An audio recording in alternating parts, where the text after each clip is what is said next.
So the first time we have two guests on the show, and of course, it's only right to do it. Tis the season, right? This is Tis Christmas the time. Tis the Tis the season. season. Salute, salute. cheers, Oh gentlemen. man, guys, if you're listening, if you are watching, this is the Bodacious Exchange. Today we welcome on our good friend and returning Bodacious Exchange member or host, I guess you would say, a guest, excuse me, Steve Ledbetter. And we've got a new face, and that face is the beautiful face of Michael Metters. So Very handsome welcome. face. Very handsome face Mike Metters has. Welcome, guys. Welcome, welcome. And of course, my co host, Keith. Keith, I'm loving the sweater, buddy. I love the sweater. That's awesome. Yeah. I How just the got this hell bad are you boy guys? in about a week ago, and it's been through its first wash. So now it's probably not going to leave my body until sometime close to my birthday at the beginning of January. This is a good plan. It's just It's a so good plan. it's so comfy. It's just so comfy. Yeah. I've got my red on for this is the only Christmas. I was looking for a Santa hat. Steve, I see you got the Santa hat. I don't have one. I nowhere in my closet is a Santa hat. So it's kind of sad. Maybe it means I'm a Scrooge. One, An you Ebenezer? strike me as someone whose not so distant future might be as a mall Santa. Great. There I you mean, go. you're a jolly guy. And I mean that with all due respect in the nicest Oh. way possible. Yeah, that's exactly how I'm taking it right now. Thanks. You've got a performance background. Just look at your beard, though, I mean- right now. If it was white, you're hella jolly. You got the red on already. I can We know see you could that, stay man. in I think it'd be character. good. Bah humbug. So you are a Scrooge then. Yeah. Oh, Yeah, man, you don't no. have to cheer Fair for it, huh? Lately, honestly, guys, I have been more of a Scrooge around the holidays. The holidays aren't the same anymore for me, but we'll keep it on a positive note here. Why do you say that, though? Is it a getting older thing or just kind of the times we're in or what? Uh, you know, Christmas doesn't really look like Christmas anymore. Like the weather has changed so much. I mean, I'm sure like you guys can remember. I remember like whenever we were younger, every Christmas there would be like a really nice snow. You know, like in the Yeah. whole month of December, like the seasons I always felt like were more defined, like whenever like in our childhood, you know. So I don't know, man. Really? I remember distinctly one year in high school when on Thanksgiving it had snowed, but on Christmas it was like windbreaker weather, and like as long as the wind wasn't blowing, it felt great. You could have it. We were like throwing football in the street. I remember. I guess I'm referring to like before high school. So, um, yeah, I was randomly found like an old picture book the other day, and I'm just like, oh my gosh, like all these pictures from different years, and there's tons of snow on the ground. That also just losing relatives over the years, it just Mhm. changes the whole dynamic. It really does. It just doesn't. I hate to say it, it just doesn't feel special anymore. Like this year, I'll more than likely spend Christmas alone, and I'm just like, well, whatever. So it just kind of is what it is, for Well, me. Well, I can definitely feel you on it's changed. Ann and I were talking about this at Thanksgiving. My brother Kevin has two kids, and my brother Brian has two kids. One that's really young. So Ann and I have gone from being the kids at the family gatherings to now we're that next like we're the second generation, not the, you know what I mean? We're not the base level. We're not the kids anymore. So we got to come out here and act like the adults. Metters, I'd say with dad life on the horizon, I know you're feeling some of that. How you doing up there, bud? I'm good. I'm just nervous to be on the show. I just want to seize this opportunity to make a big break and not say anything stupid or incriminating but yeah, I'm excited because this is going to be, in a weird way, for my wife and I, this is it, in terms of we're kind of doing the last things we're going to do is just the two of us. Wow. You know, it's going to be this is our last Thanksgiving. Is just a married couple. This is our last Thanksgiving or Christmas. See, I did it. You know, it's gonna be Mike our is last- referring to the fact that his wife and he have two beautiful twins on the way. What's Kari's due date? April the 16th. However, Kari has mentioned that they will be 2 days late because she wants them to quote unquote cook until they're well done. Were her exact words. Okay. Well done. And so yes. So and I could sit here and argue with her about that. However, she also called twins. She called two girls. So I'm thinking about asking her and who's going to win the Super Bowl and placing a bet right now. Play the Might as lottery, yeah. She'll probably be right. She'll probably call the spread. I mean, it's you got to capitalize when you have Play the lottery, yeah. Yeah, when you place that bet, please let us know because I'll do the same. Because I will trust in her as well, just based off of what you said. Right. Well, Mike, man, congratulations. I don't think I even knew that when you were referring to the kids' room earlier. I was like, wait a minute, was it like tutoring somebody in his house? Like, what's going on here? That is that's awesome. That is amazing. Congratulations. Two on the way. 2 for 1 special. You gotta love that. Coming in hot. Yeah, I mean, I mean, we ordered one, but we'll take the two. I mean, it's just kind of. It's not like that you can great send it Friends back, episode. No, not really, not at this point. Yeah. No, it's what we But want. You're right, though. But it pushes you up to where you have to play a man-to-man defense now. It's a one-on-one. You Yeah. got to play a man-to-man defense now. Can't play zone They're anymore. gonna be. Can't be with that zone. Can't wait to see him in the yard or see him, in front of the hoop, one-on-one, playing hoops against each other. We'll be talking about him in years. Yeah. Just remember that snake defense I taught you. It's crucial. Snake defense. The snake defense. Snakes? I don't know no snakes. Snakes? Well, thank you guys for man. joining us. Good quote. I'm really excited about today. I've been looking forward to tonight for a long time. We wanted to do. I toyed around with holiday special or Christmas special, but I mean, I'm not trying to go out of my way necessarily to, I don't even want to go down that hole. I say we stick with Christmas because I mean, I've got all Christmas movies on my list. I know we all have at least similar backgrounds religiously, so I think this is a Christmas safe zone for tonight. Am I right there? Yeah. Yeah, just don't let any of my friends in the entertainment industry know. Oh, wait, it's a podcast. They're all going to see it. Oops. Yeah, that's right. I said Christmas, guys. Like Jeez. I almost threw 8 Crazy Nights with Adam Sandler on this list before I realized it's a Hanukkah film. Like I do enjoy that movie, but I said that's not a Christmas movie. It is a Hanukkah film. It's a great movie. I thought about that movie as well. I would have included it. It just didn't make the cut for me. Yeah, no, I thought about it. I did think about it. I'm so excited to hear your guys' list. Yeah, I came in. Yeah. Matters, you ready to get down to work to business I'm here? so excited. I'm so excited to hear. I'm. Yes. Once I found out. I hope was I gonna don't be on the disappoint. show. You won't disappoint. You never do. Never. You never do. I don't know. I've been ruminating on this list ever since I got the invite.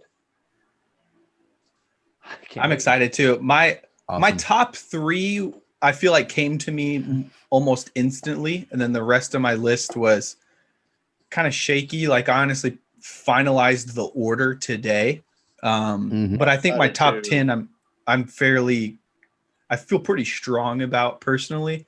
But I mean, heck, before we cause any more angst on poor Metters up there, Steve, let's go ahead and take it away, man. Let's kick it in. This makes me think of this. I'm sorry. This makes me think of what we used to do when we would go to concerts. Which, by the way, I think this is the first year since I was 11 that I have not been to a live show. This makes me think about when we used to sit in the car on the way to concerts and talk about what 5 football players will we put in a dodgeball lineup. and stuff like that. Like that's how excited I am for this right now. So that's kind of what this is making me think about. So I love it. I love it. Only X-Men just- characters. Who's your starting five? Go. Yeah. Oh, this is awesome. Well, yeah, Steve, if you would do us the honor, please kick off your list. We're all dying to hear it. Give us your top Christmas movies. I will. It's not fair because Nightcrawler can teleport, so he's got to be in your top 5 on your or your 5 On your basketball, starting right? five. Yeah, it's a On your point guard starting right five. there. Like Nightcrawler can teleport. It's not fair. Anyway, No. moving on to Christmas movies. I got a top 10, like you said, Keith. I had a harder time with this than I did with the Halloween films. Same. With the Big Screamers. time. I really did. A lot harder. But the top 4 really came to me instantly. But all the other ones, I kind of had to shuffle some stuff around. But coming in at number 10 is Gremlins. Gremlins 1984. Gremlins is both a great movie and has the most horrifying Christmas story within it. If you ever go back and watch it, the girl in it, I can't remember her name, the actress, she tells a story about her dad, a Christmas story about her dad, and it is awful. But the idea and the thing is, like, Gremlins is a product of, like, I grew up watching Gremlins, and then one of the horrible things about adulthood was that I got older and realized one of the rules of the Gremlins is you cannot feed them after midnight.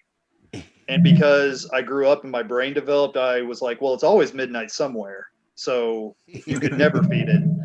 And then I had to stop that way of thinking because that's how movies get ruined. Yeah, And come on, man. and nostalgia gets killed. So no, Gremlins is coming in at number 10. I love that movie. I don't know. There's not really much to say. It takes place at Christmas. All hell breaks loose about like 2/3 of the way through it, and they're all running around and like causing all sorts of holiday mischief. And I don't know. It's really a lot of the stuff on here on my list are like nostalgia based, and I grew up watching Gremlins. I would watch it around the holiday season. It would always come on TV around that time, and I just loved watching it. So coming in at number 10 is Gremlins. Gotta love Gremlins. Gotta love that. Cool. Gizmo. Love Gizmo. Yeah, Gizmo's so cute, but he can produce such horrible, horrible creatures. Gremlins with one of the most interesting sequels of all time, Gremlins Yes. 2. Such a fun movie franchise. Gremlins definitely appears on my list, Steve. I'm totally with you on this one. Gizmo, all-time classic. It's also got like a hinge, especially the first one. It's like creepy. It's like there's it's not all just like cutesy and stupid and like, wacky. It's like more of a kind of a scary movie. The first one is. Second one's all just wackiness. Yeah, the first Spike or Stripe. Oh man, I should know this. The main bad gremlin, it's either, I think it's Stripe. I thought it was Spike. Yeah, no, like this is like something that I cannot remember, but he kills like a few people in it. He kills a lab technician for sure. So it's They got don't take no prisoners. like at one point, yeah, like the mom has to kill one too. So it has a bit of a horror element to it for sure, but they make it very goofy. Very, very goofy. all to do with the fact that a creature probably has acid reflux from eating so late and is taking it out on everybody around them. Yes. Just getting angry. Like does not like getting wet. Can't get him wet. He gets upset. Where's my Lipitor? His hair falls out. You can't board Gizmo. He has papers. Steve, I'm glad you opened up with Gremlins because it's not necessarily the quintessential of this category, but there's a lot of movies that are not exactly traditional Christmas movies in the sense that, you have Santa Claus and a family with presents around the tree and all that stuff. But it still takes place at the time of Christmas, and that Christmas is going on in the setting of the movie. I'm going to, yeah. Go ahead. Yeah. Yeah, no. I just kind of wanted to open that discussion because I guess we might want to wait because there's a few more movies that are a little more representative of what I'm talking about. And I'm sure Yeah. you have one on your list here coming up. So, you know what, let's just save that until we Yeah, get a little further I on got the you. list. I could talk for days about that. You want me to keep going? Number 9. You want to hear number 9? You guys want it? Yes. Okay, number 9. It kind of encompasses, it's been done many, many times. I do enjoy it, is A Christmas Carol. I think A Christmas Carol, all forms of A Christmas Carol, but for the sake of this conversation, I'm going to focus on 1992's A Muppets Christmas Carol because Yeah. that was the one that I grew up with. You know, the fact that they had like like one of the greatest actors of all time, Michael Caine, surrounded by a bunch of Jim Henson Muppets, and it creates a very cohesive Christmas Carol story. With, you know, they include Kermit the Frog as I believe he's Bob Cratchit, Yes, he and is. then they create like a miniature version of him as Tiny Tim, and it's just phenomenal. It really is, and a lot of pageantry in it. Like they created a lot of big Muppets for it, and it's just a staple of my childhood. But I don't think I ever watched the Jim Carrey one all the way through, like the Robert Zemeckis version. It's really good. And I feel kind of bad about that I never watched that. But I've seen many, many different versions of A Christmas Carol, and I just think it's a great story. It's like, you know, don't be like Juan. Don't be like Ebenezer Scrooge. You know, you gotta dig into the holidays. You know, you gotta dig into the holiday spirit. We're reading that right now in my 6th grade class. And Really? what Charles Dickens did, I mean, it's amazing. It's a human transformation. And I think that's part of the reason it's been re-envisioned as many times as it has over the course of 60 plus years. I mean, think of how many, think of Over that, I think the first one was in the 30s, I want to say, right? Oh, it was like Alistair, what was his name? Alistair somebody. He I should know this, but he Overeem? No. no, not Alistair Overeem. It wasn't Alistair Overeem. But yeah, you're right. I mean, it's been done so many times over so many years, and it's because, you know, it works. You know, it's a great story that teaches a very valuable lesson. And I'm not trying to get all gushy. It is. I just really, really enjoy it. I've seen it a couple times. Like when I was in elementary school, I think they took us around the holiday season to go see it live at the Kentucky Opera House. And it has a lot of effect on me, if it makes any sense. Like it really, you know, it's one of those things where like whenever I'm having a bad year, like I understand it. Like the holidays can be like, they can suck, you know, it can be really hard. And this year, for example, I forced myself to listen to the holiday stations, and it really helps. You know, it does. Like and I mean, like Mariah Carey, she hits it, you know, she hits you right in the soul, you know, but watch and your in mic. the face with the Yeah. same song over Over and and over over again. Sorry. Steve, I completely get what you mean, though. You know, not trying to get too gushy, but the part, you know, the story of someone who's feeling Scrooge-ish, and then they see what their life used to be like and what it could be like, and it was really cool. We actually watched the Muppet version last night. That's funny that you mentioned that. It's I read a book, The 7 Habits of Highly Effective People, and the first 2 involved envisioning the end before you start. What was it? Start with the end in mind and then put first things first. And he talks about this scene of what do you want your funeral to look like, and what do you want people saying about you and your life, and what impression did you leave on your loved ones and the people around you, and are they crying, are they laughing, and it's a really powerful visualization in the book. And then watching the movie again after having read that book, you could definitely, there's a lot to that story. And I mean, there's a ton of depression around the holidays, and, you know, you might've lost some loved ones that you don't get to experience the holidays with them anymore. It might've been your fault or something that you've done, or maybe not, and you've just been kind of in Juan mode since then. But it's powerful to look at to look at what you've done and be like, this isn't what I envisioned my my impact of my life to be like. And that can be a very jarring experience. And I love the way that movie portrays it. The Jim Carrey version is good. I really like that portrayal. There's another portrayal that I'm going to save for my list. So a little bit more on that later. Got you. Yeah, I mean, it's just, and like you said, like, talk about how do you want your funeral to look. It's like this guy was rich and greedy and very selfish. And then it was like when he saw what his funeral was going to become, when the ghost of Christmas yet to come came to him, he was horrified. The fact that no one was at his funeral, that no one cared. And that's, it's a change. That's a very valuable life lesson. Not to get off topic, but if you ever read the book The Hobbit, the whole point is for them to get their gold back. But then when one of them is passing away, all he wants is to be in good graces with somebody. He's like, I want to die knowing that you were my friend. And that's all he cared about.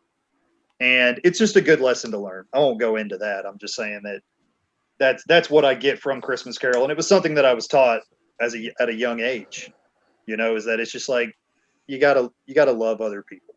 If you're rich, spread the wealth, hold Tiny Tim on your shoulders, and God bless us everyone, Also, I love the Muppets, and that was the first time I could remember a life-size Muppet. They had like the full blood, like I think it was the future ghost, the big red-haired guy. Yeah. No, it was the ghost of the present. The present. That's president. That's the president. Come and know me better, man. Yeah, he's humongous.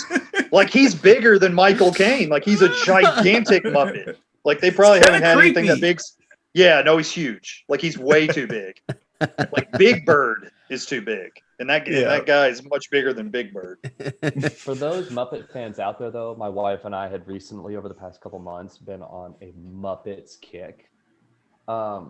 Muppets from Space is a perfect film.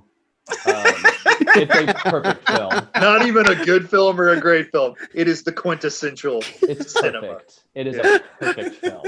I love it. And not only that, but The Great Muppet Caper is excellent. Muppet Treasure Island is Treasure excellent. Island is, I was going to mention that. That's good stuff right there. Tim Curry plays Silver. Long John Silver, Yeah. It's awesome. yeah. Tim Curry's great. Yeah, Tim I Curry's like the a Muppet legend. Babies TV show, the old school cartoon. That was my favorite. Muppet Babies. Yes. Yeah. When Oh, your yeah. room looks Lord, it's kind of weird, and you wish that you weren't there. And then Miss Piggy does the next part, which I'm not even going to attempt. I was always a big Gonzo fan. I don't know why. I always liked Gonzo. Yeah, he's an oddball. Gonzo's the narrator in that movie. He's Yeah. Dickens, yeah. See, the movie is great. You want to talk about perfect films? A Muppets Christmas Carol, like It's that. perfect. No, I That agree movie- with that. That movie, yeah, that hits on it. It fires on all cylinders. Number 8 on this list, also a movie that's been done multiple times, is How the Grinch Stole Christmas. I think that yet another movie I watch. I watch The Grinch every year. The first one, I think it's like 1966. That version is only about half an hour. And the older I get, the more I appreciate the Jim Carrey version. And the newest version with Benedict Cumberbatch is actually pretty good too.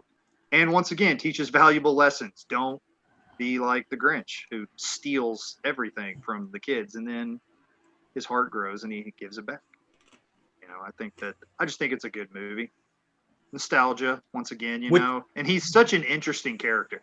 Like, Dr. Seuss came up with a lot of interesting characters, but this dude is just like a green fuzzball, like Sasquatch, who's just pissed off all the time, and but yeah, Ron Howard's version with Jim Carrey kind of really, the older I get, like, the jokes, like, I understand more and more of the jokes as I got older, and was like, this movie's actually really funny. It's a solid one. Not on my list, so I'm glad it's on yours for That's sure. weird. It's weird that it's not on your list, but that's okay. I mean, whatever. My list is different. You guys will see. It's different. I realized that I like more party Christmas movies than anything. It's really odd. I have a Go feeling figure. yours is going to be a lot different one, of course. Yeah. It's all good. It's all good. I love the Grinch. Big Dr. Seuss fan growing up. The Jim Carrey one kind of creeped me out at first. I'm going to be honest. It took me a while to get used to it. I do enjoy it though. But I would say I probably prefer the cartoon, the original one. Mhm. Just the Yeah, the original classic. cartoon was great. I love the music in the Grinch.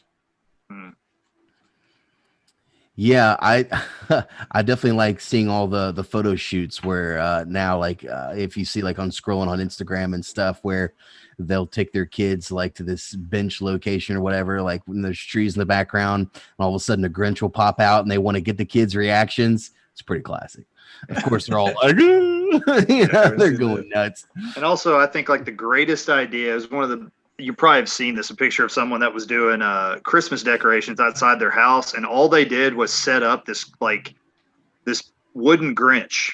All they did was set it up, and then they had him like all the lights were at his feet, and they had him taking the lights off the house, and it was like That's at the cool. end. It was like at the end of the Strand, and it was like a cop out for them. Like they don't have to decorate now because their whole theme is the Grinch was taking the lights off the house. That's hilarious. And it's the laziest thing I've ever seen.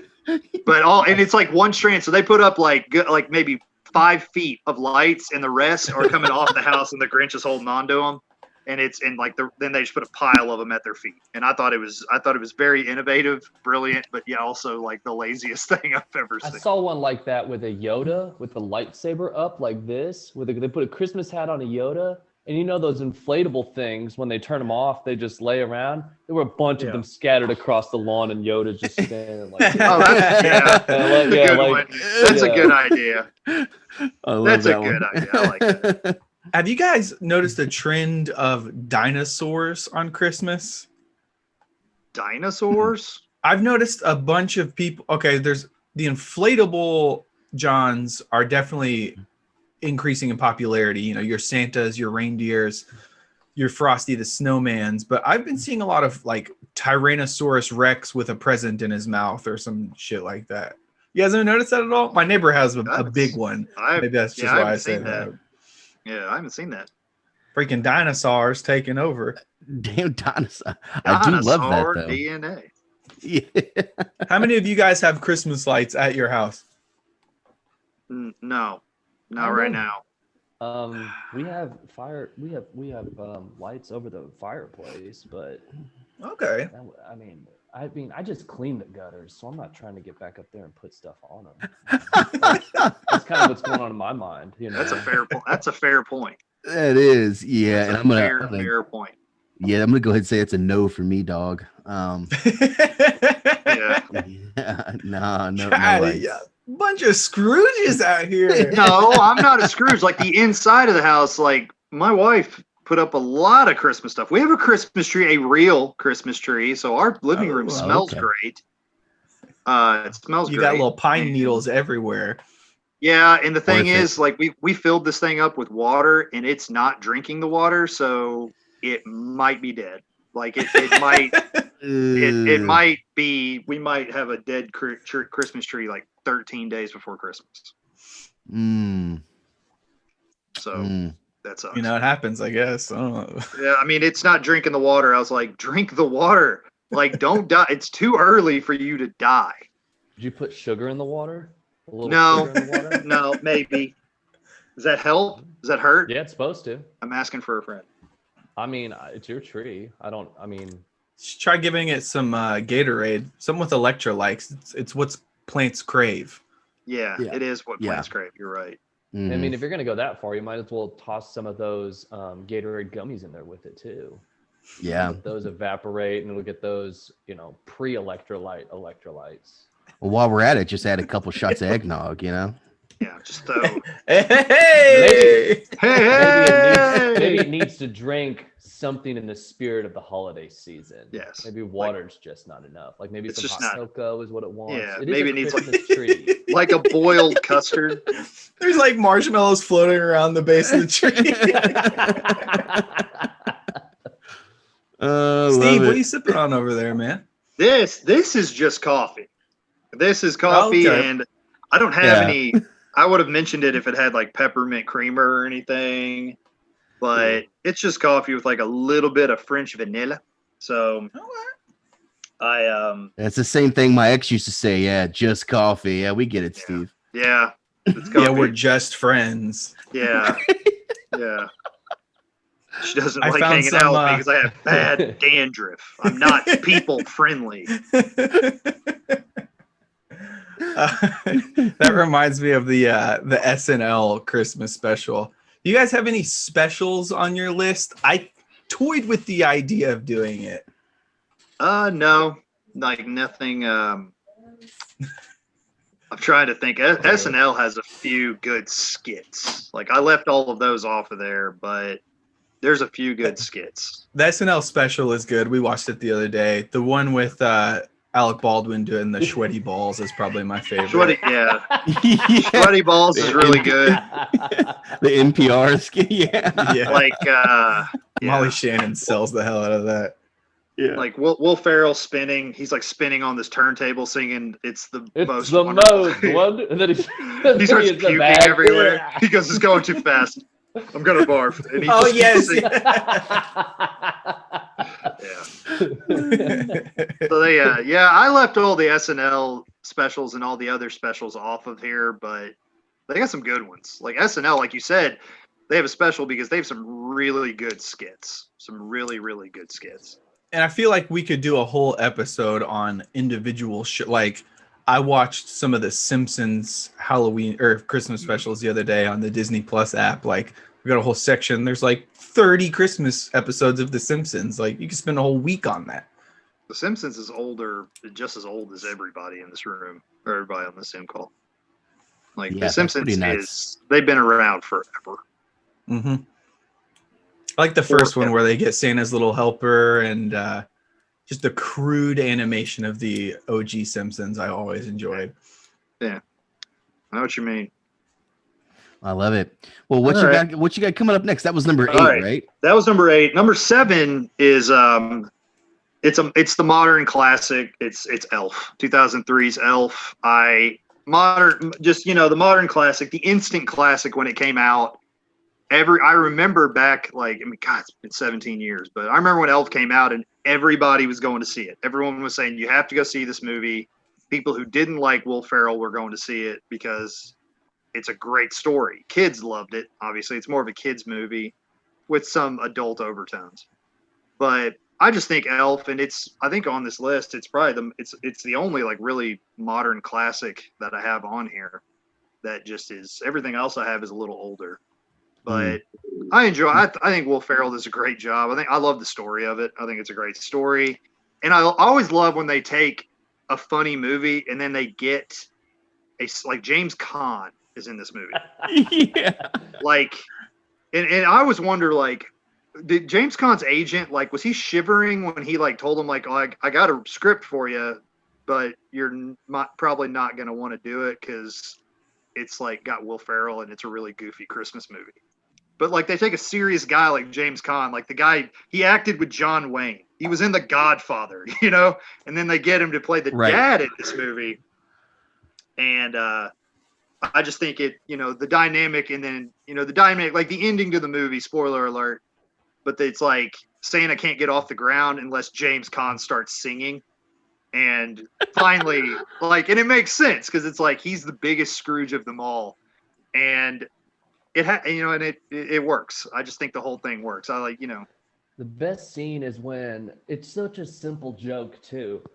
When Will Ferrell's there and he's belching at the dinner table for like 30 plus seconds, and then after he's done, he looks at the kid and goes, "Did you hear that?" like how could any human being have missed that? And I mean, and it's just, I don't know why that. It's just every time I see that scene, I just lose it. It's so funny. Yeah. Every time, whenever he's leaving the North Pole, it gets me every time. I'm the same way. It's just so simple. Bye, buddy. Hope you find your dad. And see, like, goes back Thanks, there. Mr. Narwhal. yeah, and that's like the widespread I guess the widespread like effect of this movie is if you were to go to the mall, if you were to go into any place that has people in it, which you can't now, but you know, pre 2020, if you were to walk in one and say bye buddy, someone would yell out, I hope you find your dad. Because Right. people know that. People know that movie. You know, and like I don't know, it was I remember going to see it in the theater, and when he picks up the phone at the office and says, Buddy the Elf, what's your favorite color? I lost it. Just because it's like so random, so out of control, and like I don't know. I just thought it was really, really, really funny. He puts like, was it maple syrup on everything? He puts it on spaghetti and just shoves it in his mouth, and they don't cut away, so you know Will Ferrell's actually doing it and smiling through it, and it's just it makes it even better that it's not CGI'd or it's not fake. And I mean, and to go back what you were saying, Mike, I think he drinks. If it's not Guzzles a whole that 2 liter. if it's not a whole 2 liter, he guzzles a lot of it. So that burp, at least some of it, had to have been genuine. Mm-hmm. So He says, "Is there sugar in syrup?" Then yes. Then yes. Oh man. I don't know. I think it's a lot of hype went out for Elf, and there's those people that were like, "Oh, it's not as good. It's like the hocus pocus of Christmas. Like it's like a cult classic, but no one really likes it." And I was like, "No, dude, Buddy is awesome. Like Elf is a great movie." Anytime I know if somebody's going to New York City, I always tell them, watch out for the yellow ones. The yellow ones don't stop. Like, what? The yellow for the taxi. yellow It's like Elf, guys. Come on. Come on. The yellow ones.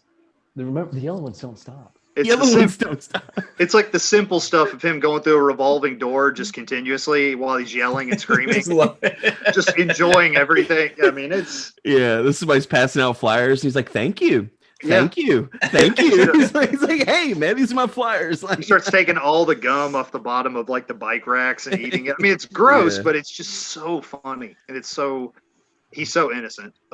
Anyway, yeah. So Elf is coming in at number 7 for me. dude, I think I've got Elf on my list, and it's higher than that. I love Oh yeah. Same. Well, love yeah. Elf. I do love Elf. I do. Number All right. 6. Number 6. Sorry. Yeah, we're moving. We Sorry. got to keep going. Sorry. No, you're right, Mike. Dang. Okay, Sorry, so I wanna number hear it. 6. Throwing this one out there. Okay. 1992, Batman Returns. I was thinking about that one. It didn't make my list, but that's a good Batman one. Returns. It is a Christmas movie, and you know, and this goes back, and I'm gonna bring this up real quick, Keith. Is just the idea that if it takes place at Christmas, it is a Christmas movie. Like, I get it. Like, Santa Claus is not the focal point. He doesn't team up with Batman. There's not reindeer in it, but it takes place at Christmas. Many of the things that happen, especially the beginning of the movie, they're lighting the Christmas tree in Gotham City. And then a lot of the goons get away, or the circus freaks, as they call themselves, they start causing havoc. And then, you know, the Batman has to come in. And to go back, there's actually an interesting scene where he takes dynamite and shoves it into a guy's pants and then throws him into a sewer. And there's like a big explosion. So Batman kills a guy. And it's kind of, but they cut It's away. not a from bad it. way to go. Yeah, they cut away from it. But it's just everything like, It's not good. yeah, it's not good. It'd be painless. It's done in a second. What's you know? funny about it is that I'm pretty sure like the dynamite is like striped, like candy cane striped. So it's like the little details that Tim Burton put into it, I think were just amazing. You know, I do like it. As I get older, like I look at the character of the Penguin and be like, man, he was out there with the Penguin, having him ride around in a big rubber ducky and, you know. Yeah. all sorts I of loved stuff. Danny But he- DeVito as the Penguin. That was awesome. Right? Yeah. And Michelle Pfeiffer. I was- Pfeiffer's. You know, I was 6 years old, I believe, 5 or 6 when I saw that movie. And you know, you grow up real fast when you see Michelle Pfeiffer in a leather suit. You know, suddenly you're a man. You go So home and immediately start shaving. Suddenly you're just like, you know what? I need to get a job. Yeah. Yeah. Like, son, you're 5 years old. It's like, well, you shouldn't have shown me Michelle Pfeiffer because now she has to be mine. It's funny I'm the fact that this movie is on your list, which I love. I feel like I can guess your number one. I'm not gonna do it. I'm not gonna do it, but I feel like I can absolutely guess your number one now that that's on the list. I bet you can. I honestly like, Okay. and I'm not, because I'll be honest, How about this?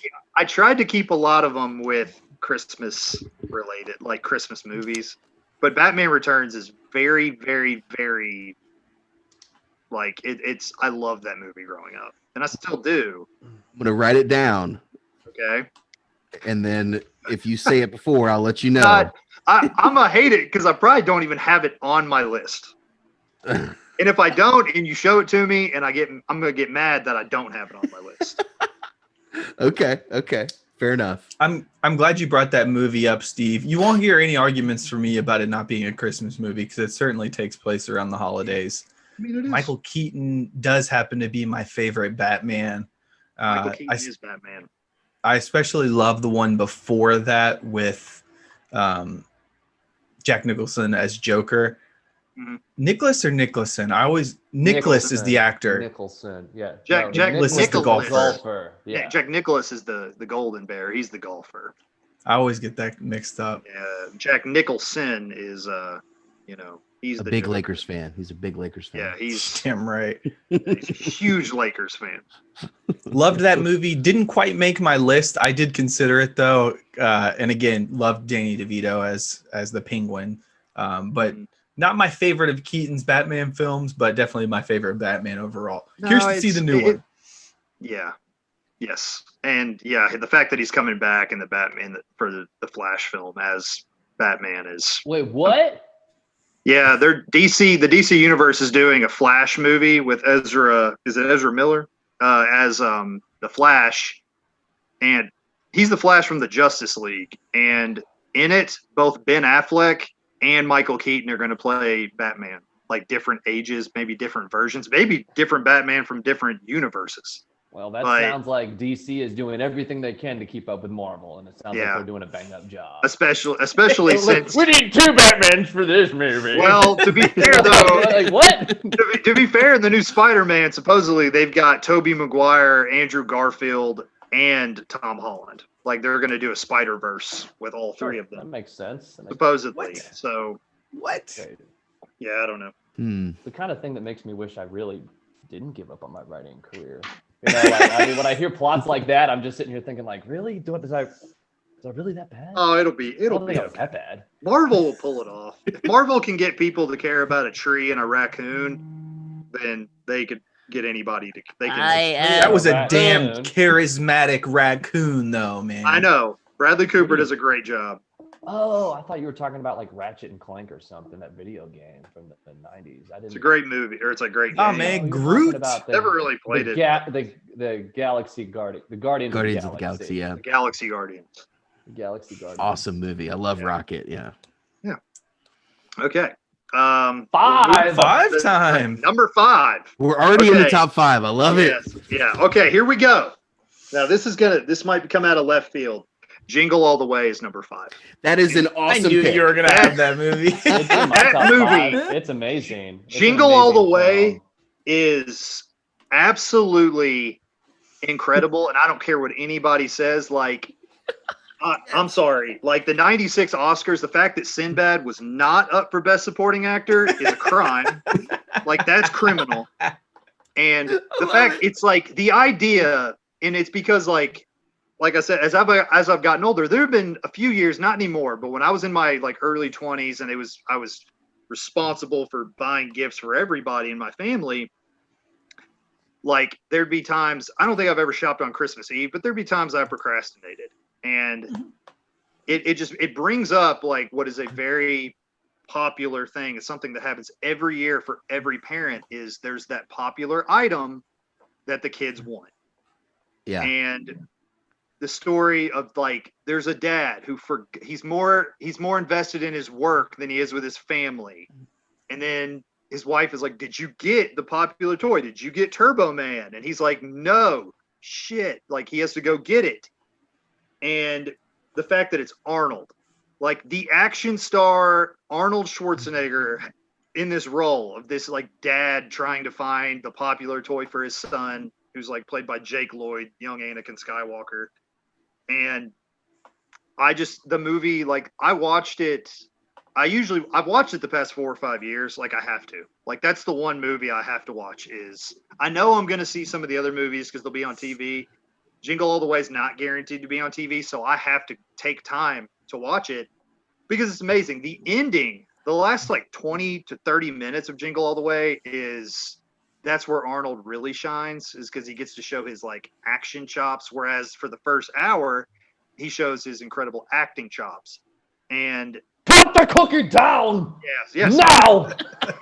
yes. And I don't know. It's like the more I watch it, the more I like appreciate the fact that he's doing everything he can to make his son happy, and then it culminates in him actually kind of, becoming Turbo Man. And Yeah.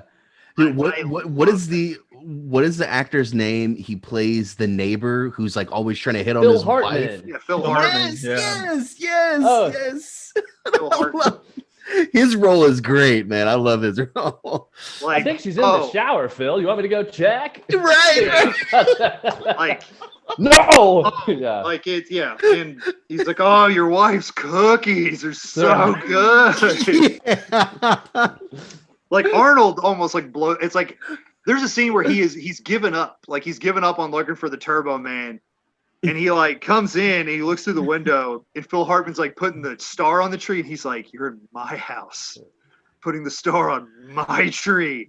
And like and then like he's at one point like the reindeer, like, because there's a reindeer, an actual reindeer that charges him and he just straight haymakers it. Yeah, he knocks out the He does, reindeer. doesn't he? I forgot about that. And then they cut to him later and he's sitting with it and he like is sharing a beer with the reindeer. The movie, That reindeer came after him now.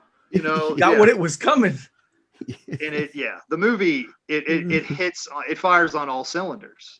And you talk about perfect films, it's pretty close. It's very, very close. And I don't care what anybody says. Like I'm glad I didn't get any resistance from you guys. Anyone in the comments that gives resistance, I will debate that this movie is one of the top 5 greatest Christmas films of all time. I really will. Steve will fight you in the comments. I'm sorry, Jingle All the Way. It gives me all the warm and fuzzies that Christmas movies are supposed to give you. Dude, after hearing you describe it, man, I cannot believe I'll admit, man, I left it off my list. And it was so hard to leave it off the list. But I absolutely love, like, every time I watch that movie, I have memories of my dad watching that movie and him just belting laughing every time something's funny happens. Yeah, man. Tons of good memories from that. Good stuff, man. Yeah. I don't know. Like the idea that it's like there's always that one popular toy and just the anxiety of like trying to run around and find that thing, Furbies, PS2s, Cabbage Patch Kids, like from way back, like just there's always that one item that kids are like, if you don't get it for me, it means you don't love me. And it's just like, whoa. But stuff like that, Love it. Oh man. Yeah, I love it. Turbo Man. You remember sitting and waiting in line for the PlayStation 2 to come out? I remember that. You all actually had the PS2 before me, and you had SSX and Madden, and Midnight Club Racing. Oh yeah, like Midnight Club. I was in line for the Xbox One. Yeah, I remember that.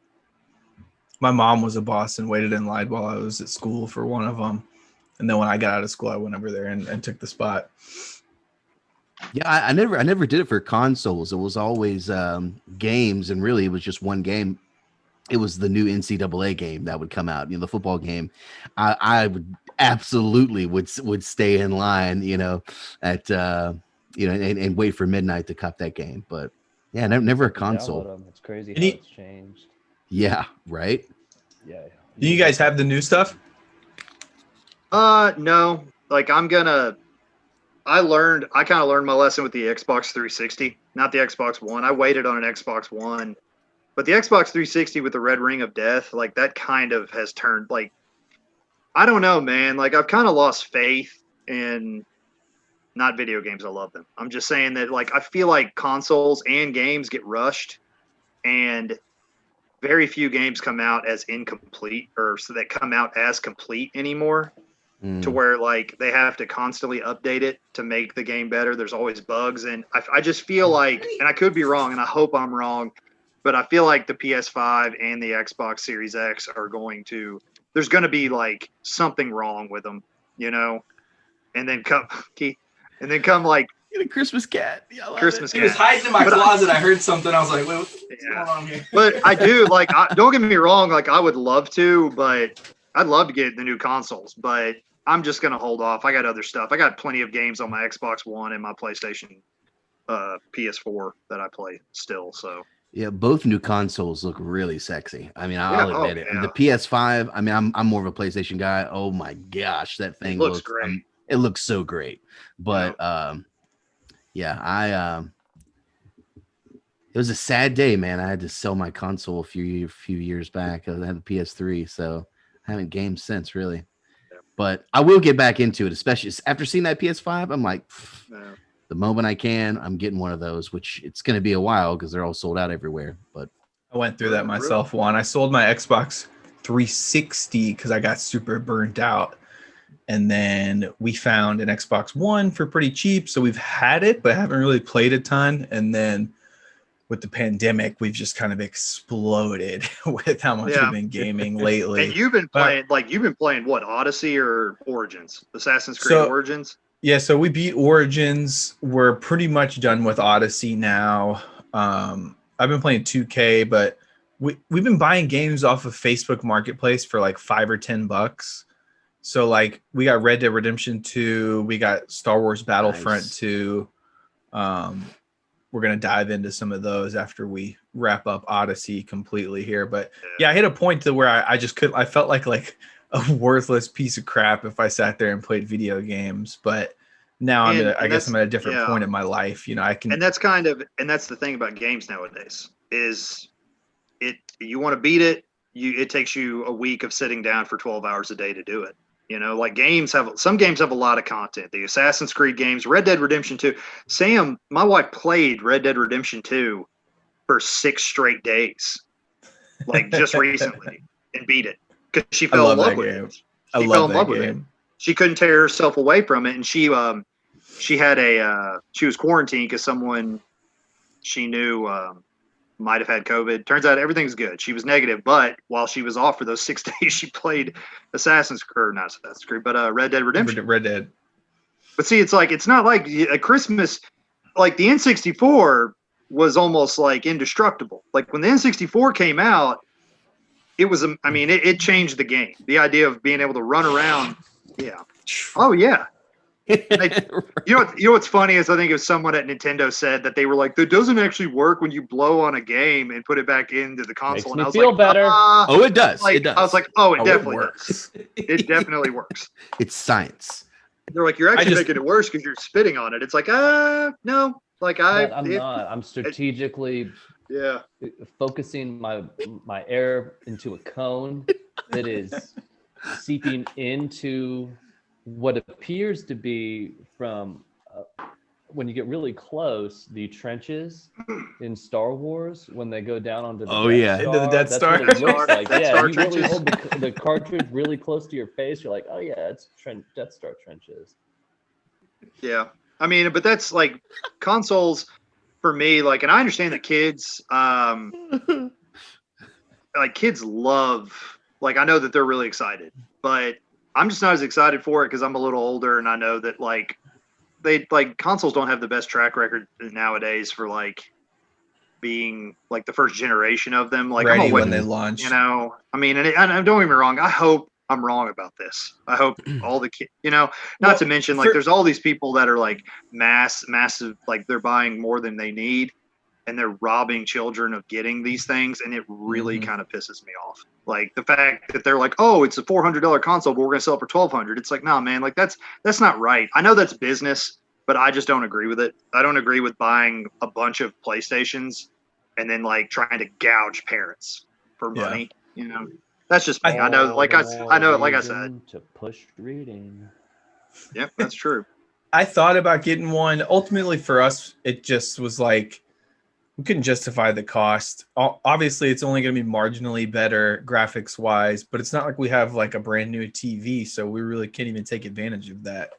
But we were thinking about it from the Xbox Series S perspective because I like the idea of the fact that it's just like a small kind of optimized for cloud gaming.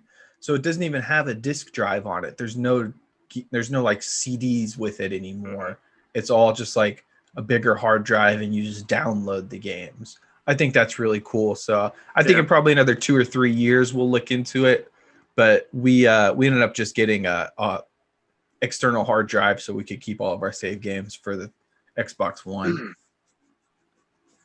Yeah, but anyway, but I just don't get me wrong. I had every console. I wanted every console growing up for Christmas, but I'm gonna wait till they come out with some more games, But like you said, that PS5 does look nice. It really Yeah. does. Oh, it looks so good. It looks so good. And they make them. They're like computers now, pretty much. Like you said, like you don't have to actually buy discs. It's Mhm. It looks It's like nice a to- rectangular Borg. it does. Yeah. I mean, you're right about that. Yeah, it looks like the Borg is a rectangle. Juan, I've been trying to get Metters, I've been trying to get Juan into watching Star Trek because Juan's on this. I don't want to get into this, but Juan is, on a huge aliens kick. And he keeps Because hitting me they're up real. about aliens, and I'm like, yeah, bro, it's just like Star Trek Enterprise. Like, go watch Enterprise, and you'll know exactly how it Like happens. the movie Alien, Aliens, Alien 3. Like those No, just aliens are aliens like in general, just like aliens in general. like Yeah. extraterrestrial beings existing. All right. Well, you could watch Alien, the classic Ridley Scott film, and you can Star Trek Voyager, man. Get into Voyager. That is such a masterpiece. Well, there's there's like a rumor because this Israeli official came out and is talking about how the human race works with these aliens that have a colony on the Earth. And I was like, oh, so it's like the Vulcan High Council giving counsel to humans and kind of like holding back some information because they don't really trust the humans. But it's not like there's some kind of like murderous, nefarious alien race. They're kind of humanoid, and they have an evolved way of thinking.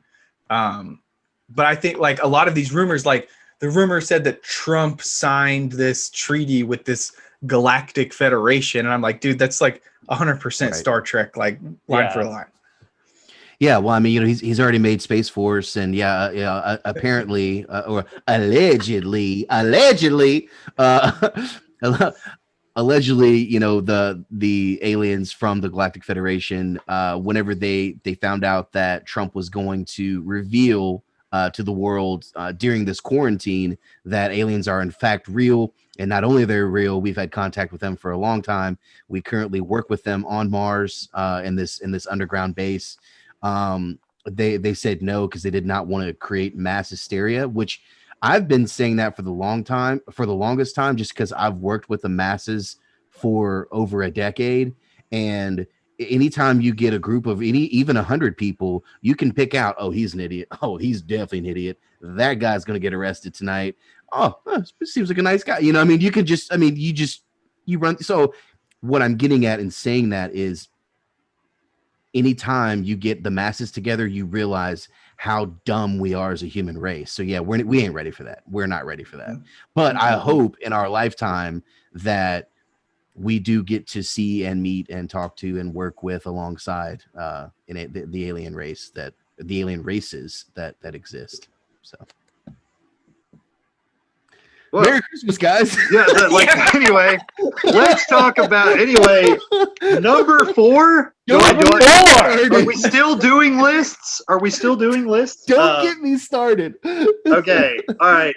No, coming in at number 4, it's kind of it's kind of cheesy, but it's A Christmas Story. I watch it every year.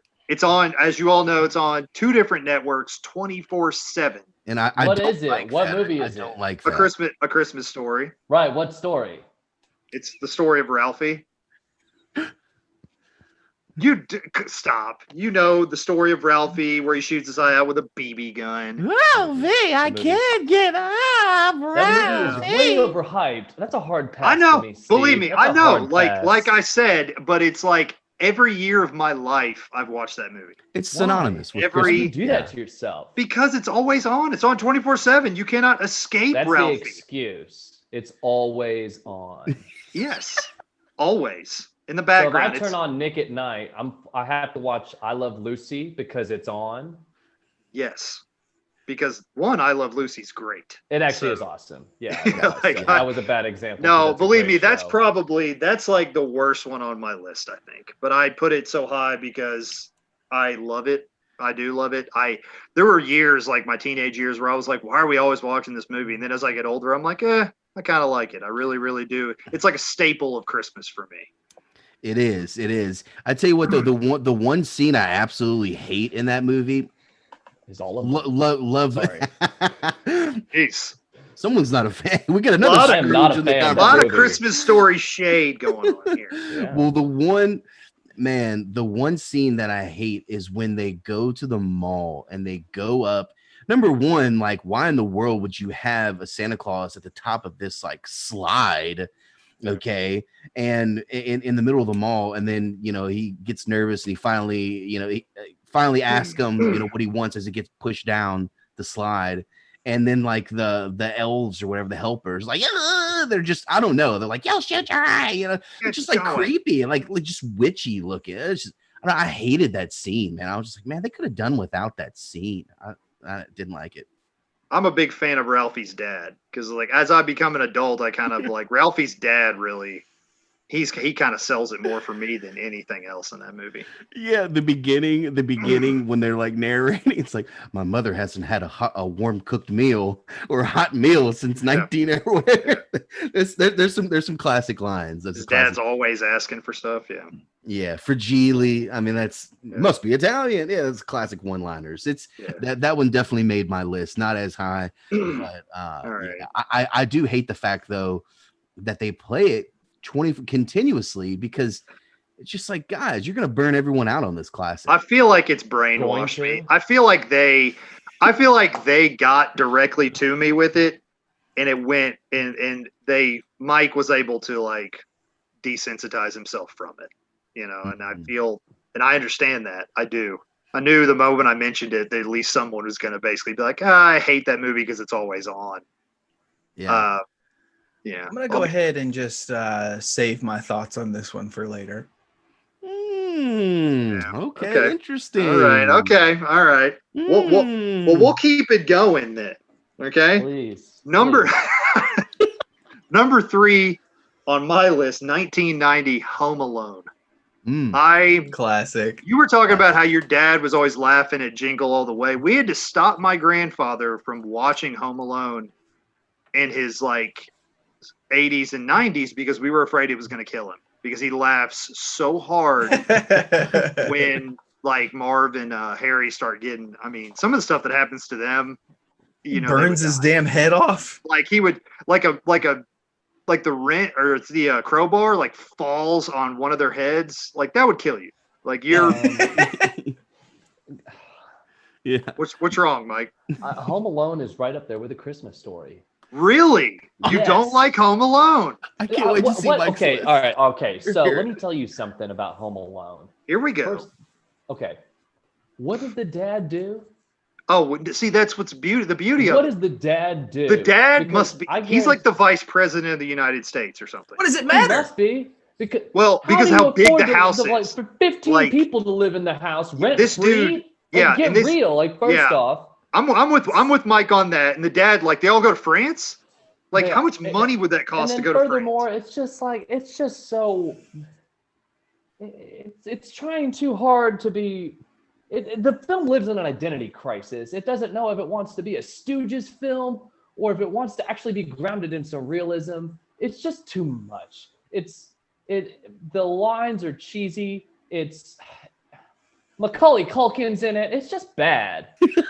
Macaulay right, like- Culkin is great, though. Did you never see Richie Rich?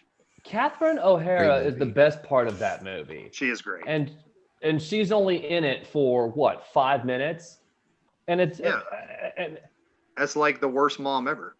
Steve. I mean, yeah, there's an award, yeah, but again, to be fair, Buzz is one of her kids. Okay, so it's not like I mean, come on, and they waited too long on the Tim Curry thing. They should have somehow had him in the first one.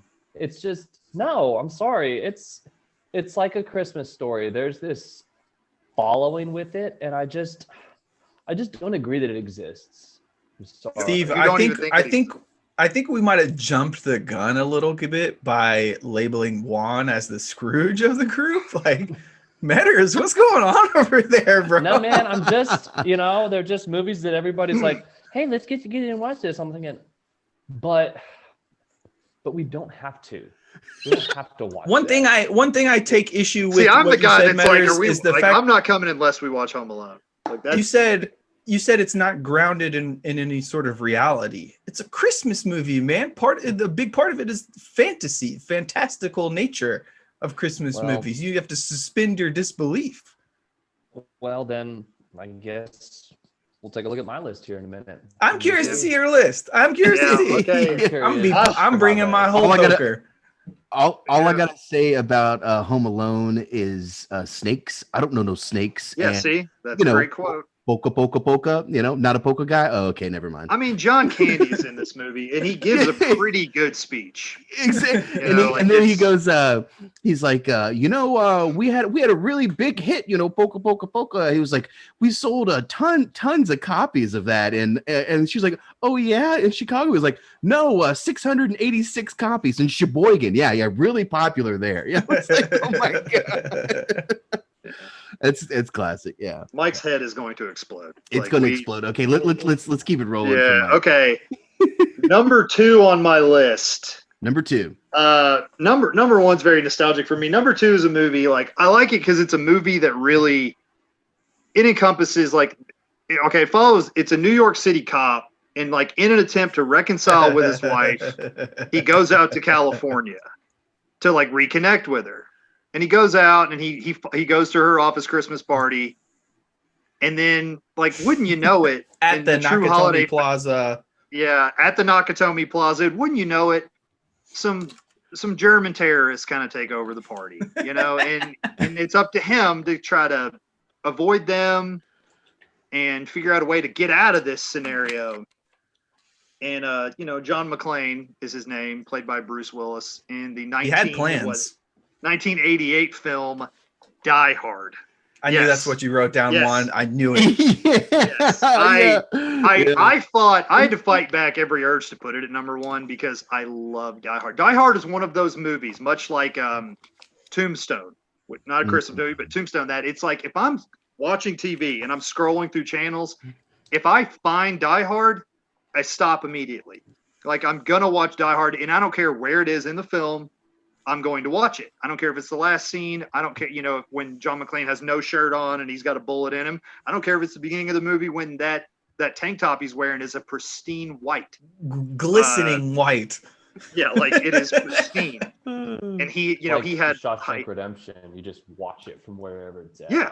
I mean, Shawshank is Gladiator's another like film. that too. Those Gladiator's a both those good movies are one. like that. Yeah. Yeah, you just like there are some movies that I just personally, it's like I will sit down and then suddenly I look down and I have a beer in my hand and I'm like, how did that happen? And I'm like gonna watch wherever the movie is, if it's midway through, beginning, end, it doesn't matter. And Die Hard's one of those movies, and it does take place at Christmas. Anyone that tries to say that Die Hard is not a Christmas movie is like it is. I mean, it takes place at Christmas. He sends one of the terrorists down the elevator shaft with a shirt that says, "Now I have a machine gun, ho, ho, ho." Like, it is. And Alan Rickman as Hans Gruber is fantastic. R.I.P. Yes, absolutely. R.I.P. A fantastic actor. There is a scene in it. I don't know. I wanted to mention this, that Ellis, who's like the fast talking, like slick Rick guy, who gets on the walkie-talkie to try to convince John McClane to turn himself in. There is a part where like one of the terrorists is coming in and pouring him a Coke. And it was funny because my older brother like informed me of this, that like they asked him if there's anything we can get you. And earlier in the film, when they're at the office Christmas party, he is doing cocaine. And so my brother kind of connected that when they asked him if there was something they could get him, he probably said he wanted coke. And the terrorists, not understanding, got him an actual coke. And so a little side note I thought was kind of funny. And then Ellis proceeds to get shot because he's an idiot. Hans, Bobby. Yeah, shot like John tells him, he's like, tell them you do not know me. These guys are going to kill you. And Carl Just give him the Winslow's in this detonators, film. John. Come on. Yeah, Carl Winslow. Oh man, gotta love Carl Winslow. And I just think Die Hard. It It's is a like great movie. It's a great movie in general, It's but just it a does great take place at Christmas. So I put it in. I had to fight back every urge to put it at number one. I really did. So what Because is your number one? number one. Well, It's hold on. just Just on Die Hard, just the fun fact. I noticed why he has his shoes off the other day, and I had never really caught that because it's infamous. They shoot the glass out, 3/4 of the way through, and he has to run through the glass, and his feet get destroyed. Well, in the very beginning of the movie, when he's on the plane arriving to Los Angeles, the guy next to him is talking about like how he settles, because John looks kind of nervous, and he's like, the best way to settle into a new city or something like that is to take your shoes off on the carpet and make fists with your feet. So John is stressed out, and he's like washing himself off in the washroom. He's got his shoes off, and he takes a moment to do that, to like get the electricity going and kind of just like get the energetic exchange to feel a difference. And for a brief moment, he's like, oh, this is awesome. And then boom, some shooting starts and his shoes are done. He never has a chance to put them back on. I'm fairly sure it's when he's doing that. Like he's making the fist with his feet. And I think he's like, I'll be damned. It actually works. Yeah, that's what happens. And it's like shortly, it might be like right there. He hears it's immediately gunshots. then. Yeah, immediately. They get off the elevator and start shooting. Mhm. So yeah, but Die Hard, great film, takes place at Christmas. I don't care what anybody says. I don't start Christmas. I don't start Christmas until Hans Gruber falls from Nakatomi Plaza. I don't even begin Christmas. Great movie, great arcade game. Yes, very good arcade game.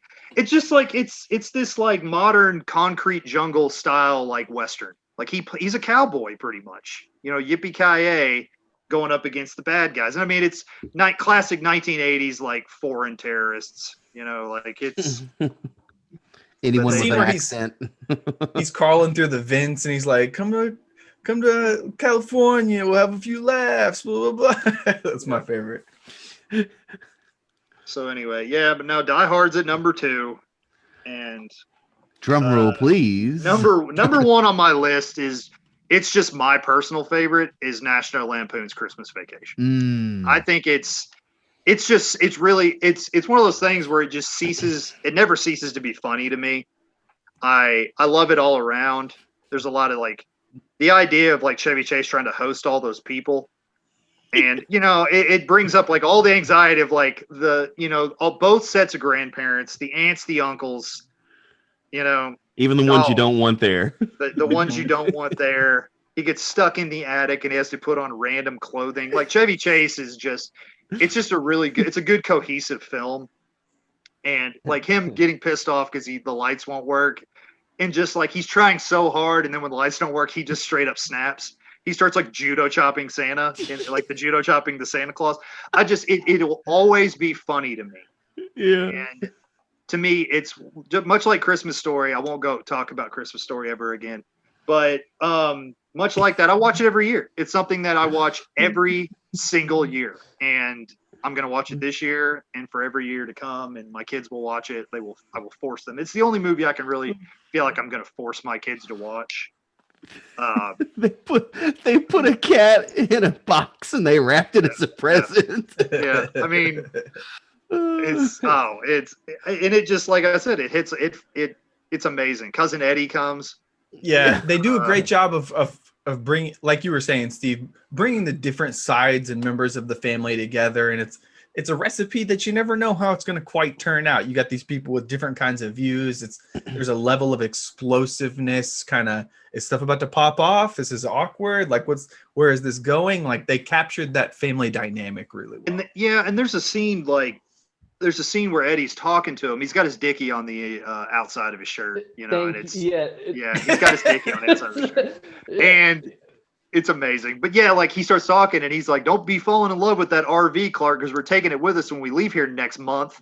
And the fact that he says next month and Clark spits out the eggnog, like, and being an adult, that joke really resonates. Where I'm like, oh my god, like the idea of him staying there for like the beginning of next year, and the line "shitter is full" or "shitter was full," like everyone knows that. It's You a know, like classic, it's. yeah. And he was like counting down. He's like, man, I only got like 5 more days. He's like, next Friday or like next weekend, I'm gonna binge the whole thing. So I think he took the week of Christmas off, like the 21st through the 25th. So he's like, man, that Saturday on the 19th, the 20th, I'm gonna binge watch the whole thing.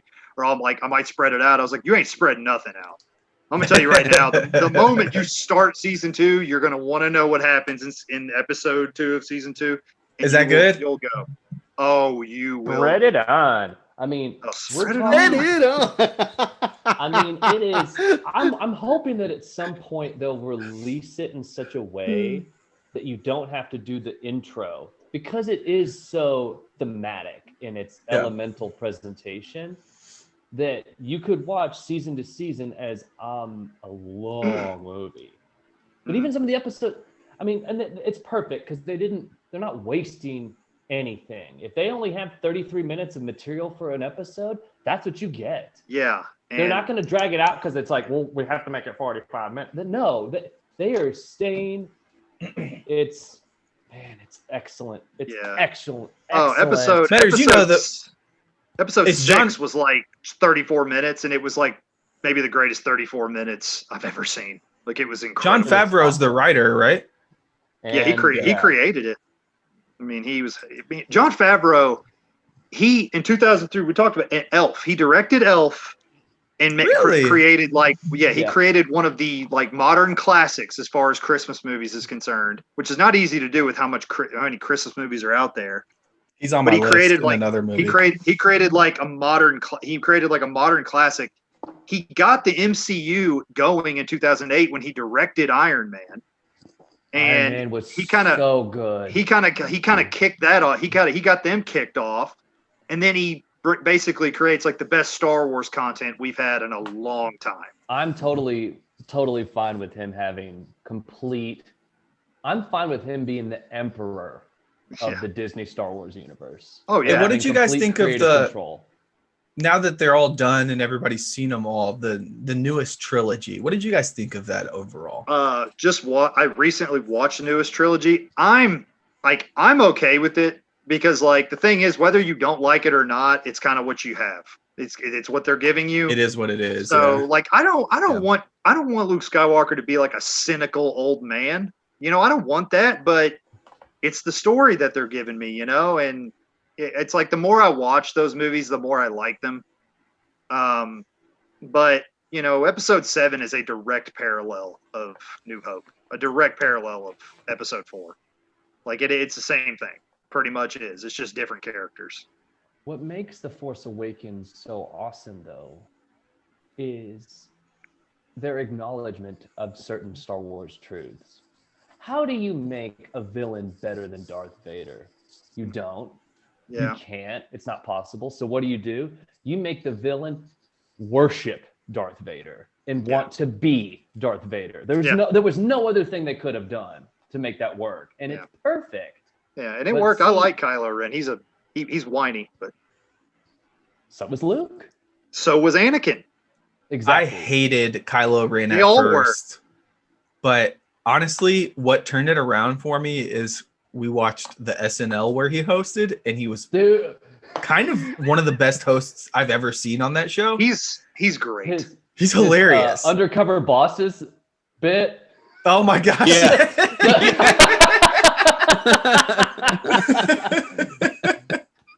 Wait, Steve, what was that one I sent to you? That's one of my favorite skits of all where time. he's like a director for a commercial. He's like, the line is, "Oh man, I'm all out of cash," and the guy's like, "Oh man, I'm all out of cash," and they're like, "No, do it like this." Go, "Oh man, I'm all out of cash," and he kept doing it.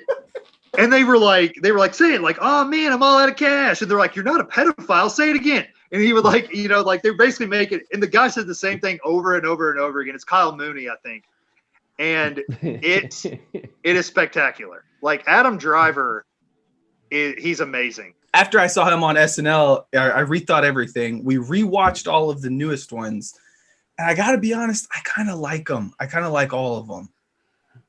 Anything Star Wars, I'm Yeah. a fan of. Like, Yeah, like the we could more- want it to be better, but it's just like you guys said, it's like this is what we got, So And it's like, and it pissed off a lot of people because after Return of the Jedi, oh man, I could go on for days about this. I'll just make it quick. But like after Return of the Jedi, they started coming out with comic books and novels, and the fans kind of took over because they knew, like George Lucas said he had the first 3 episodes, but like they're like, oh well, then what if this happened after episode 6, like after they destroyed the second Death Star? So they wrote all these novels, and like Luke Skywalker gets a wife, and Han Solo and Leia have a daughter, and like it. So the universe kind of got expanded.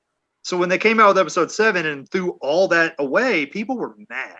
Like people were really mad. And I really didn't like it when it first came out. And it just took me a long time to warm up, especially to the way they killed Han Solo.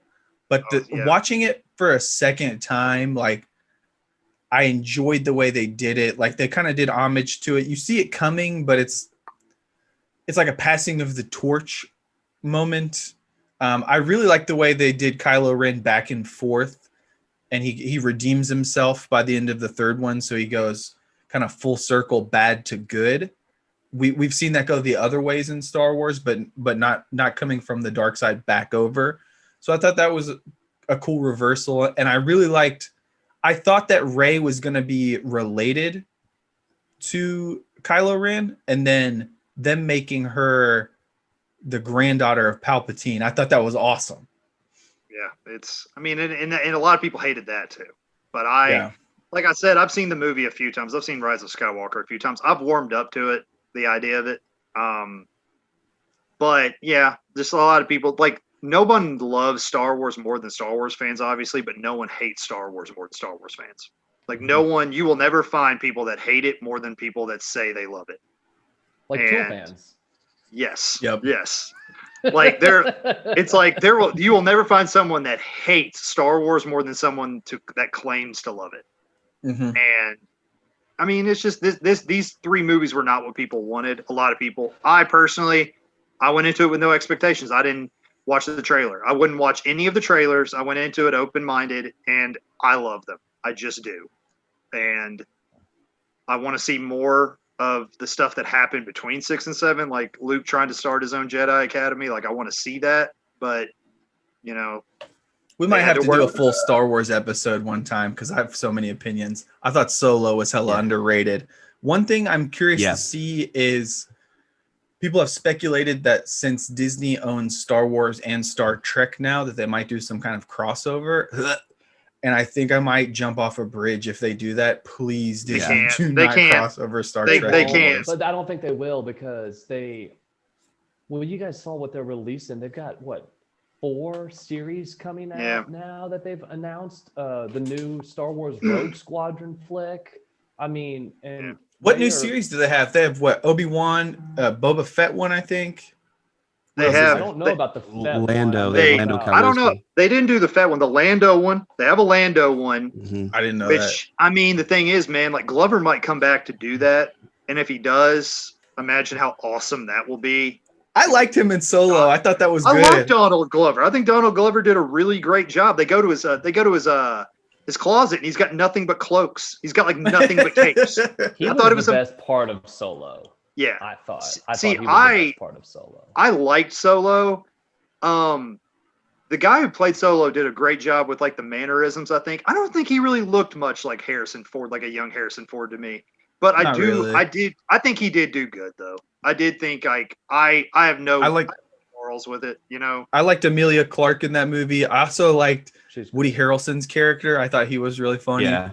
Yeah. I mean, I had low expectations because most of the people I talked to really hated on that movie.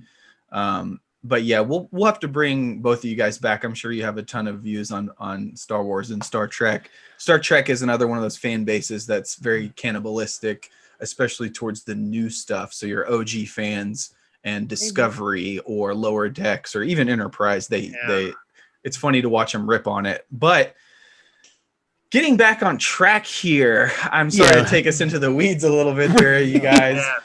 Bringing it back to Christmas. Oh man, I'm all out of cash. I'm all out of cash.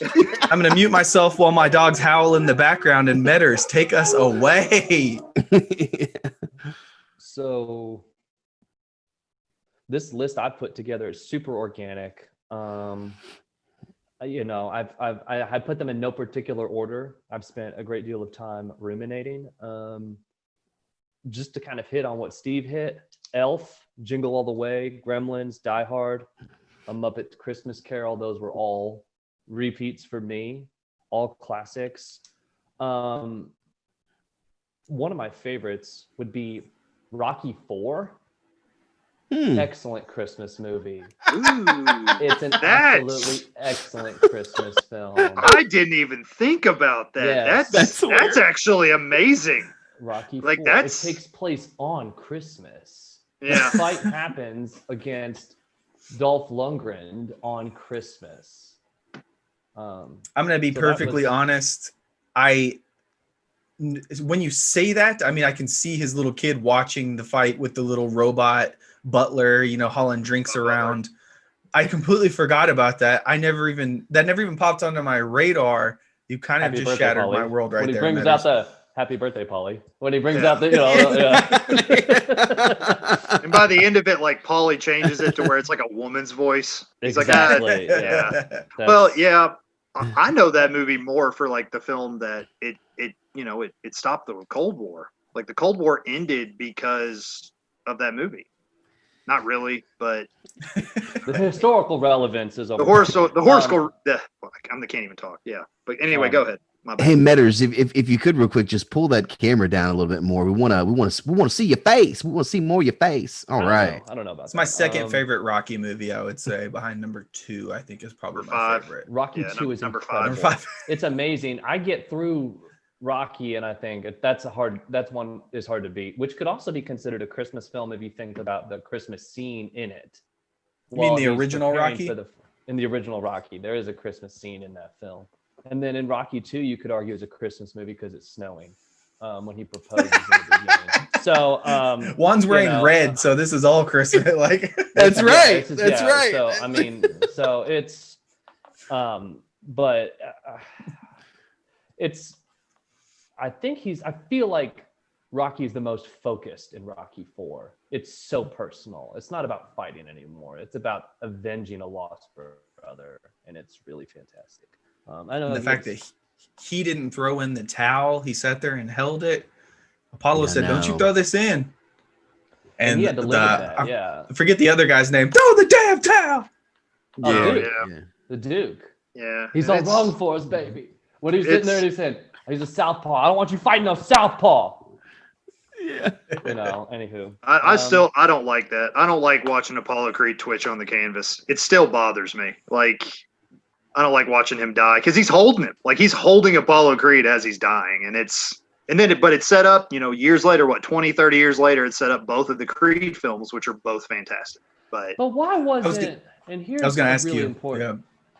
Well, but why wasn't Carl Weathers in The Expendables? If you think about that cast of actors in The Expendables, why wasn't he included in that? he's about the only one missing, right? Him and Steven He Seagal, really- maybe. Maybe Steven Seagal. Yeah. Not But anymore. Carl Steve Weathers- Seagal. Because they got everybody else. They They got everybody else. And Yeah. but furthermore, I mean, Carl Weathers is in The Mandalorian, so he's around. He's acting. He was working. That's a good point. So It's a I don't good know. point. That kind of anyway. So another. I've movie only I seen had on the Creed list- 1. I thought it was excellent. I'm sorry, Metters, but just to tie a No, bow no, on it's that. fine. It's fine. Because Steve, I was going to ask you about the Creed movies if you've seen them. Number 2, Yeah, no, they're definitely worth great. checking out. Yeah. Yeah. Oh Yeah. yeah. I would second that. Yeah, both of them are really good. He fights Drago's son. Right. Yeah, I know, right? Ooh. I like the first one a lot. I saw it in theaters, so it's been that long. So I'll definitely have to go back and check out number 2. But sorry about that, Metters. Continue, man. So you've only got what, 3, 4 left now? No, you're golden. Trading Ooh, Places. that's a good Dan one, too. Aykroyd Eddie Murphy. Eddie Murphy. Yeah, that's a yeah. great one because It's a good one. There's a Christmas party scene in that. That and it's funny. Just the whole premise of the idea that these millionaires place a $1 bet on something. Yeah. It's just yeah. kind of. I think it's. Yeah. I haven't seen that movie in a long time. Dan It's been a Aykroyd long is time for me, classic. too. He's classic in everything. He's great. Oh yeah, Steve hit the Christmas Vacation, which I had. Bad Santa Hmm. with Billy Bob Thornton. Billy That Bob movie was Thornton, funny. yeah. That That's was a good just one. Funny. Just a good one. I got Bad and, Santa on my list, Metters. I love that movie. Yeah, Bad Santa's funny. Thurman Merman. Your name is Thurman Merman. When he was talking to that poor kid. The Godfather was on that list. The Godfather? Really? Yeah, dude. The Godfather. Yes. Absolutely. There's a Christmas scene in that where they're Mhm. putting all the hits out on everybody. That was Yeah. Christmas. It was a Christmas Eve Yeah. mass. Yeah. Classic Christmas film. And The Empire Strikes Back. There's a ton of snow in that movie.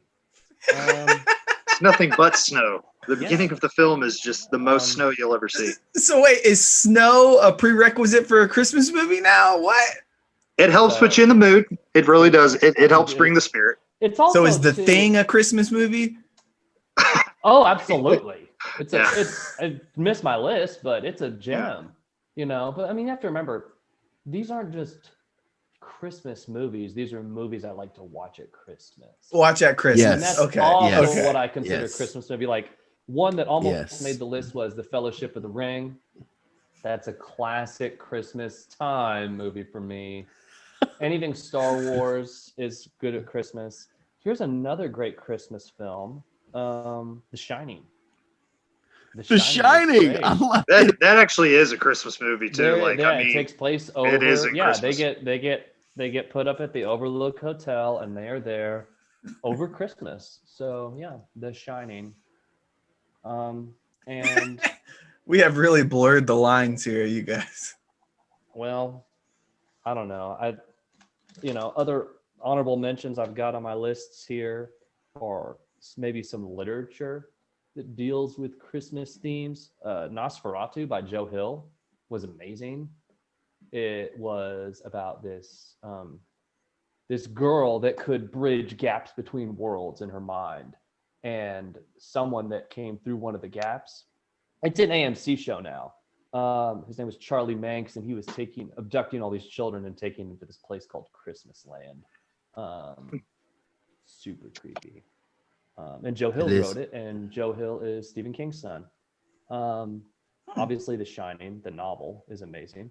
And At the Mountain of Madness by H.P. Lovecraft. That is a really, really, really excellent book. It's a short book about. Yeah, never heard of that one before. It's about this crew of explorers in the early 1900s that go to Antarctica,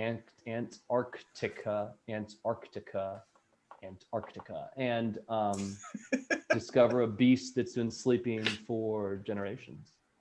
And it's around the time of Christmas. So, That's pretty thank sweet. you. Thanks for listening, MTV. MTV. That's my list. So, but yeah, Okay. I think, and obviously A Muppet Christmas Carol, Christmas Vacation, and pretty much all the ones that Steve listed, except for a couple that I'm really struggling with, were spot on. Yeah. A lot I'm of struggling. a lot of struggle. lot of duplicates there. Yeah, which I mean, that's the same with me. Yeah. So I pretty much, when I look at my list and when I think about a Christmas movie in general, it's less about whether or not the film has elements of Christmas in it as much, because it's like you guys have already mentioned this year. I mean, this year has been tough for a lot of people. I've been very fortunate this year. But when you look at, everybody views a holiday differently, and everybody's got different traditions in their home. to me, it's more about what movie are you watching with the people that you care about when you're together, more so than, because honestly, I almost put District 9 on this list. Love that Um, movie. It's such a great movie. It was such a. I remember living back at the old house with my folks and my kid sisters. We would do the Blockbuster deal every year. I'm dating myself now for all the young listeners out there, but What's We actually Blockbuster? Surprisingly, we skew very young based on the analytics so far. So all you 13 to 17-year-olds watching, thank you. yeah. Yeah. And mean, by the we way, Blockbuster was a store where they had VHS tapes, and you go into the store, and that's the only way that you can view new movies. So then you would actually pay money to rent the VHS tape, bring You it breezed back over home. VHS, bro. They don't know what the hell that is. So it's a right. It's a cassette that is The movie on Okay. a box that you stick in another box underneath your TV, and it plays the movie. They don't understand. Yeah. They don't understand what a Friday, like a real Friday night was. Right. It was It's- a 12 pack of Mountain Dew. It was 2 Blockbuster movies and the newest video game, and all your boys sleep. And and some Doritos 3Ds. Oh, I was gonna say Doritos. That's hilarious. Doritos 3Ds, Blue Pepsi. I'm a nacho cheese kind of guy myself. What No, about the Mountain Dew? There was a lot of Mountain Dew, I remember. A lot of Mountain Dew. Yeah, a lot of Mountain Dew. a lot of Mountain Dew. Yeah, if you're feeling crazy, go for a Surge. Yeah, it'll keep you up all Well, night. they had to take Surge away from everybody because it was just too much. They brought it back though for a little while. They do. I mean, like you can get Surge. So they brought it back for a quick Surge. Oh, great. Hiyo. Oh, I'll you tell y'all what I've witty- been on, and this witty is super guys. millennial. I feel like is sparkling water. Ooh, man, I like that Spindrift. It's yeah, yes. See, Matter I'm on a spills me. big- Let's go. I'm on a big. My students all look at me like, "Why are you drinking?" One student said, "That sparkling water tastes like what happens when your leg falls asleep." What? But I think they're right though. I mean, it's got that. It's The almost pins like, and you know, needles? Yeah, it's like because you're expecting water, but it's bubbling on your tongue. It's doing what a soda should do without the sugar Yeah. in a weird way. But I don't know. I like it. I like the aha. Anyway. I can't handle all the That's not- sugar of something like a Mountain Dew anymore. My body I just can't either. nah. No, it's overwhelming. I can drink like a quarter of a Mountain Dew and then I'm like, Yeah. well, I'm full. You know, I've been taking myself off like sodas and stuff. I can't do it. I don't need to do it. I'm a Well, chatty it- Cathy for like 30 minutes and then I'm dead, crash out. Yeah, well, it's amazing, and you'll experience this, Steve, as you like completely phase it out if that's your goal. But when you come back to it after like a while and have one, it's amazing how thick like a soda and just how syrupy a soda Yeah. is. burns. It's It burns so thick. too. Yeah. Hey, but I'll tell you what Crazy. I do like is a nice cold ale 81. I still drink LA though. I can still have an LA. Yeah, I'll drink LA. Like if someone offers me an LA one, I'm from Kentucky. I'm not going to turn it down. You know, Mhm. Nostalgia won't- right there. I won't Yeah. turn it It's like down. Kentucky water, really. if you Yeah. think about it. Winchester's finest. Yeah, Winchester's Mm-hmm. finest. Yeah, you can find more electrolytes in LA than you can in Gatorade, is what I heard. Anyway. It's true. All right. Well, we've got 2 of our 4 out of the way. So far, 8 of my 10 have been called off. So, Juan, let's see if you can get these final 2 before it gets to me. Yeah. So in my list, like I said, I started to realize that I really like just like very like hilarious like upbeat comedies, more of like a party type atmosphere, because like that's what like I felt growing up a lot. Everything was very just lighthearted, upbeat. You know, everyone's coming together, everyone's laughing, smiling, all that good stuff. So that's kind of like what I really want to see, and also just just getting older and just certain things that I like now. But there are some like more relevant more recent movies. So for instance, like my number 10 is a movie by the name of The Night Before. It came out in 2015. Is that Seth Rogen? Yeah, it's Yeah. Seth Rogen, Joseph Gordon-Levitt. Is that how you say it? And Anthony, That's him. is it Mackie? Anthony. Papa Doc. Yeah, Papa Doc. Fuck yeah. Yeah. Every time you got to The complete it every Falcon? time you hear it. Yeah. He's the Falcon. Right. Yeah. Yeah. But no, just a really lighthearted comedy. Not a very complicated movie. Just cut and dry. Christmas Eve, three lifelong friends spend the night in New York City looking for the holy grail of Christmas parties. So immediately that grabs my attention. I'm in. Like, let's go. And there's so many funny parts in this movie. It is so many. And you put those three people together and they're all three buddies, they're all coming from different backgrounds. It reminds me of a lot, especially not living in Lexington, all of our hometowns now for over 4 years. And I've moved away a couple of other times, but this has been the longest where I've lived in one place. So when I go back and I see, for instance, like people we used to party with at other schools or, high school, everyone is just, we've all got our own things going on now. We're at that age where we've all got our own lives. And it's cool because there's just a lot of that in there where, one of the friends doesn't realize they don't have as much time as they would like, for the friendship, things of that nature. So, really, really funny movie. I suggest giving that a watch too. So anyway, yeah, my number 10, The Night Before. I've only seen the previews on that one, but it looked funny. So I'm glad to hear it's actually good. And it's got what is the guy's name? Hold on, let me pull it up real quick. He's a Kentucky guy. He's a hell of an actor. Woody Harrelson? Michael Shannon.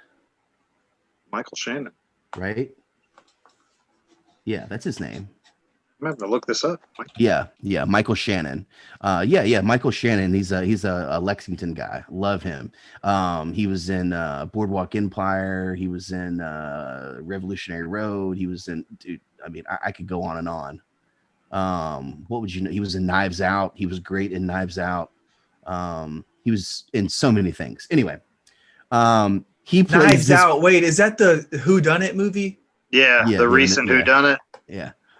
I thought that was entertaining. I liked that movie. I loved that movie. Yes. Yeah. I thought it was brilliant. Wow, I never knew this guy. Michael Shannon, like General Zod from Man of Steel. Like I never knew that guy was from Lexington. Yeah. No, he's I don't from know here. what you got. No, it's saying no. Michael Strahan was from Houston, Texas. Is what I'm getting here. Born in 1971 in Houston, Texas. I love it. Mike. Is that not what we were talking about? We're not talking about Strahan. He was in Bad Boys. That's what I know him from originally. Yeah. But yeah, I'm surprised you guys didn't know that he was a Lexington guy. But Yeah, I feel kind of silly. I think I should know that, but no, I didn't. I never knew. Yeah. So anyway, he plays a hilarious part where like he has. He pops up in random times and he's kind of mysterious in this movie, and he has this special like magical joint that all the guys need to smoke together to kind of like rekindle the Christmas spirit. It's hilarious. So it's really, really funny, man. I highly suggest watching that movie. It's just, if you're not looking to really dive into like a serious plot and you just want a fun movie to watch, that's the movie. So anyway, I'll keep it rolling just because my number 9 was A Christmas Story. So that is a duplicate of mine. The only reason I put it so so high on or I guess so low on the list is just because the simple fact that they got it on 2 different stations, 24 hours. It's just losing it. so, it's just, it begins to get so played out. I remember last Christmas or the one before, my mom asked me to put it on the TV, and I'm like, I mean, yeah, I'll put it on, but I'm gonna go in the other room, or I'm just gonna zone out on my phone because like I only want to watch it once, maybe twice. I want to watch it from start to finish, and it's just always on. I never want to get burnt out from that movie either. There's so many great movies or moments from that. Number 8. This one is just straight nostalgia from my childhood, growing up. Tim Allen, gotta love him, the Santa Claus. I fought it. I fought it. I tried real hard to try to fight that, put it in my top 10, couldn't do it. But it's right there. It's the 11, 12, 13 range. That movie is awesome. When he says that line when he goes, bee sting. Apparently I'm allergic. That's what he comes. Yeah. Sweat and clothes. yeah. It's got who's the guy who's he's the therapist and he's trying to like get Tim Allen out. From Fast Times at Ridgemont High. What's his name? Judd Nelson. Judd Nelson. There you go. Judd Nelson's hilarious. It's so funny in that movie. Yeah. Yeah. He's going through all the names for Santa Claus. And he's like, yeah. And then out of nowhere, he goes, Papa Gisho. My favorite part is when he does the ho ho ho and the Tim Allen growl style. He's like ho ho ho ho. Right. Yeah. Like, you gained a little weight. He grabs his stomach. He's like, does this look like a little weight to you? I struggle because I like Tim Allen so much. I like all of those movies. The sequel was good, and loves 2 and 3 as well. But also, I really like Christmas with the Cranks. If you guys haven't seen that, that's a really good one where he plans a vacation for him and his wife, but then their daughter ends up coming home unexpectedly with her fiance, and then they have to like cancel their trip last second and throw together the family Christmas. That one really was, I thought about putting in the top 10, but they kind of canceled out. I couldn't choose between the Tim Allen movies, so I left them out. But I watched this movie the other day called El Camino Christmas. Any takers on that one? Never heard of it. Yeah, you're not missing out. Don't fucking watch that movie. It is so bad. I was looking at other lists to get some ideas on places to start when we first talked about this, and I saw it on one of the first lists. It's got like Dax Shepard and the guy that played Red Foreman on that 70s show, and Tim Allen and Jessica Alba. Oh my gosh, it's the worst movie. Well, I like the cast, I guess. Yeah. I didn't know. I like Dax Shepard. I just didn't know he was in a Christmas movie. That's why we thought it would be all right, because the cast was decent. It's probably one of the worst Christmas movies I've ever seen in my life. And honestly, something I have written down here is, the opposite end of the spectrum, your least favorite Christmassy type movies. That one's on there. For me personally, my least favorite, and it's something I liked as a kid, is Alvin and the Chipmunks. When I was a kid, I really enjoyed them, especially the music. And then I spent a winter season working in the Amazon warehouse. And for the second half of our shift from midnight till 6 a.m., they had Alvin and the Chipmunks on a loop, and I will strangle somebody if I ever hear that shit again. Judge Reinhold. I think it's Mike. It's Judd. We said Judge Reinhold. Judd Nelson was Breakfast Club. Oh. Yeah, we're good. I thought it. I don't know. Anyway, is this like the Michael Strahan thing again? Yeah. It's the Michael Strahan thing all over again. No, I like anyway, Juan, what's number 8, Juan? Yeah, that was number 8. Yeah, that was number 8. So number 7 was another duplicate. So I had Home Alone at number 7 for me.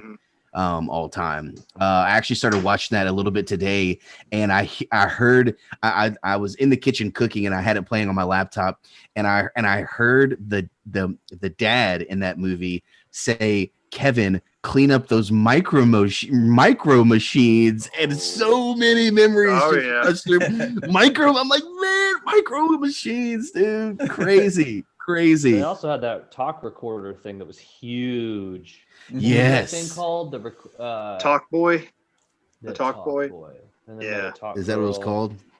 Yeah, Talk Boy. Yeah, those things Yeah. are great. Pretty classic. Plus, I mean, Joe Pesci in that movie. Oh my god, I love Which it. is not a Joe Pesci role, you know, like Joe Pesci. Not at all. It's not like a Joe Pesci thing, but well, and I'm glad you bring it up because I feel like we should talk more about Home Alone so Mike's head will explode. But there's a scream, like he puts a tarantula on Daniel Stern, who plays Marv. He puts a tarantula on his face, and he delivers one of the best screams you will ever hear. Yeah, mine would probably compete with his if you put a live tarantula on my face. Yeah, in the second one, they pour pigeon feed, and all the pigeons come after Marv, and he gives another pretty good scream. But Daniel Stern has got a pretty good scream. Anyway, I'll jump in here I'll take the bait on that as well, Steve, because I mean, just to get in there, Home Alone is number 3. It's in my top 3 for me, and that includes Really? Home Alone's 1 and 2. Yeah. I like the second one a lot. Like when he's in the hotel in New York, and he's got like the fake setup, like he's in the shower and he's playing the movie to like fool the room service guy. So like growing up in the 90s, you know, like Bart Simpson was a kind of an iconic character, you know, your bad boy kid who was like your Dennis the Menace types. And Kevin McAllister really kind of was quintessential in that sort of similar mold for me growing up. So he was the kid that was having fun at the expense of the adults, living in his own world, being able to take control and use his creativity and outwit these robbers. So for me, like that, my top 3 are like really, for me personally, set on another level. And like that movie is Christmas to me. Like the scene at the very end of the first one where his mom comes back and he's like trying to act if he's still mad, and then they end up embracing. Like, dude, if you don't shed a tear at that at some point in your life, you're dead inside. Oh man, I just love the Wet Bandits. They're called the Wet Bandits. Wet Bandits. It's so funny. Joe Pesci gets so mad. He's like, "Why do you do that? I told you Yeah. not to do that." Right. He's like, "It's our calling card." He's like, God. He's like, "I told you not to do that." He It's comes back also- laughing. He comes back laughing. He's like, "You did it again, didn't you?" He's like, "You did it again." Right. They do a really good job of that family dynamic with a household with a lot of kids, and your brother's getting on your nerves, and just your family, like your mom trying to hold it together and everything. I thought they really captured the kind of chaos of a family on Christmas in that one. Oh yeah, Yeah. Yeah. Mike, Where's you got your anything you want to say? girlfriend? Woof. No comment. I'm good.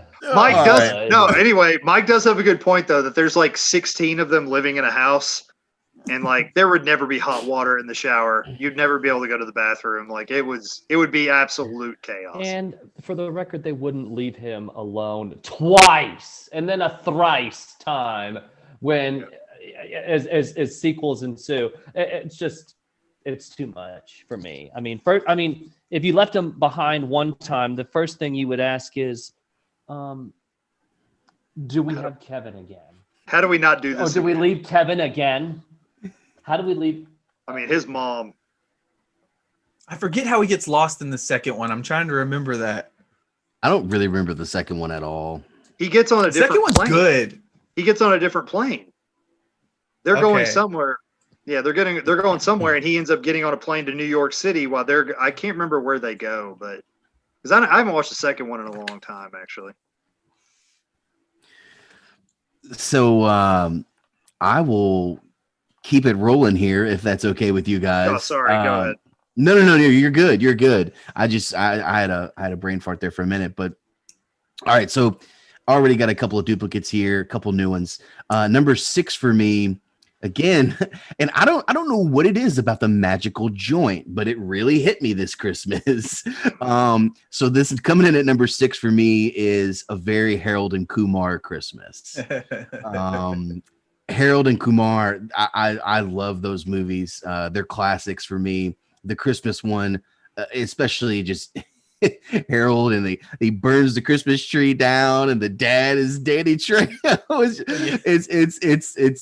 It's classic for me. Again, another movie that, like, if I'm at Christmas, especially like a Christmas like this year, where it's probably gonna suck for me.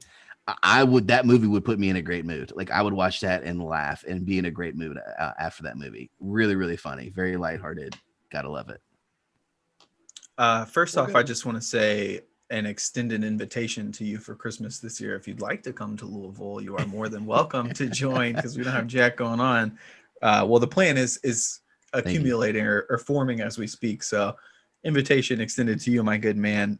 I love that movie. It's in one of my honorable mentions. I think I saw the original Harold and Kumar with my mom in theaters. So that series has kind of had a dear place in my heart since the get-go. I like the first one, like the second one, and the third one. I thought it was going to fall off, but that was one of those movies that was like, didn't take a lot of expectations into it and enjoyed it. Yeah, for sure. So yeah, that was my number 6. Again, kind of keeping with, this, just the theme of, funny movies. Coming in at number 5 for me, this movie is hilarious. Such a quotable movie. Is 4 Christmases for me. Nice. Yes. I watched that 2 days ago, and I loved it. It was my first time seeing it. Really Actually. good one. It was my first Yeah. time seeing it. And when the baby throws up and Vince Vaughn's like, you got to get it out of here. I'm going to do it too. He's like, I'm going to do it. And like, I was losing it. That movie, Reese Witherspoon is one of my favorite actresses. Like, I feel like everything I see with Reese Witherspoon is great. Yeah. Total babe too. Yes. So yeah. Oh yeah. We looked it up. She's like, my wife and I looked it up. She's like 5'1" and he's like 6'5". Holy crap. Yeah. Vince Vaughn. Beautiful baby, yeah. baby. Yeah, and Jon Favreau is in that film. Jon Favreau was actually jacked in that movie, by the way. He is huge. That's what I was talking about when I said Favreau was in one of my movies. It's this movie. I love the way, coming from a family that was divorced, I love the way they broke that up, and just like the different kind of vibe you get from the one side, mom and dad, versus the other. Like, each of the 4 Christmases, the personalities change so drastically. And that's something that a lot of people, and especially America today, can really relate to. Yeah. And just the overall stress that it put the couple through, Vince Vaughn and Reese Witherspoon as they're going through all this stuff, man. So yeah, so funny. I mean, how many times have we said, I rocked in high school football? You want to check tape?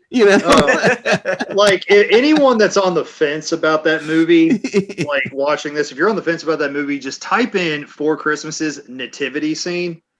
And That's the best part. it's the greatest part in the entire film.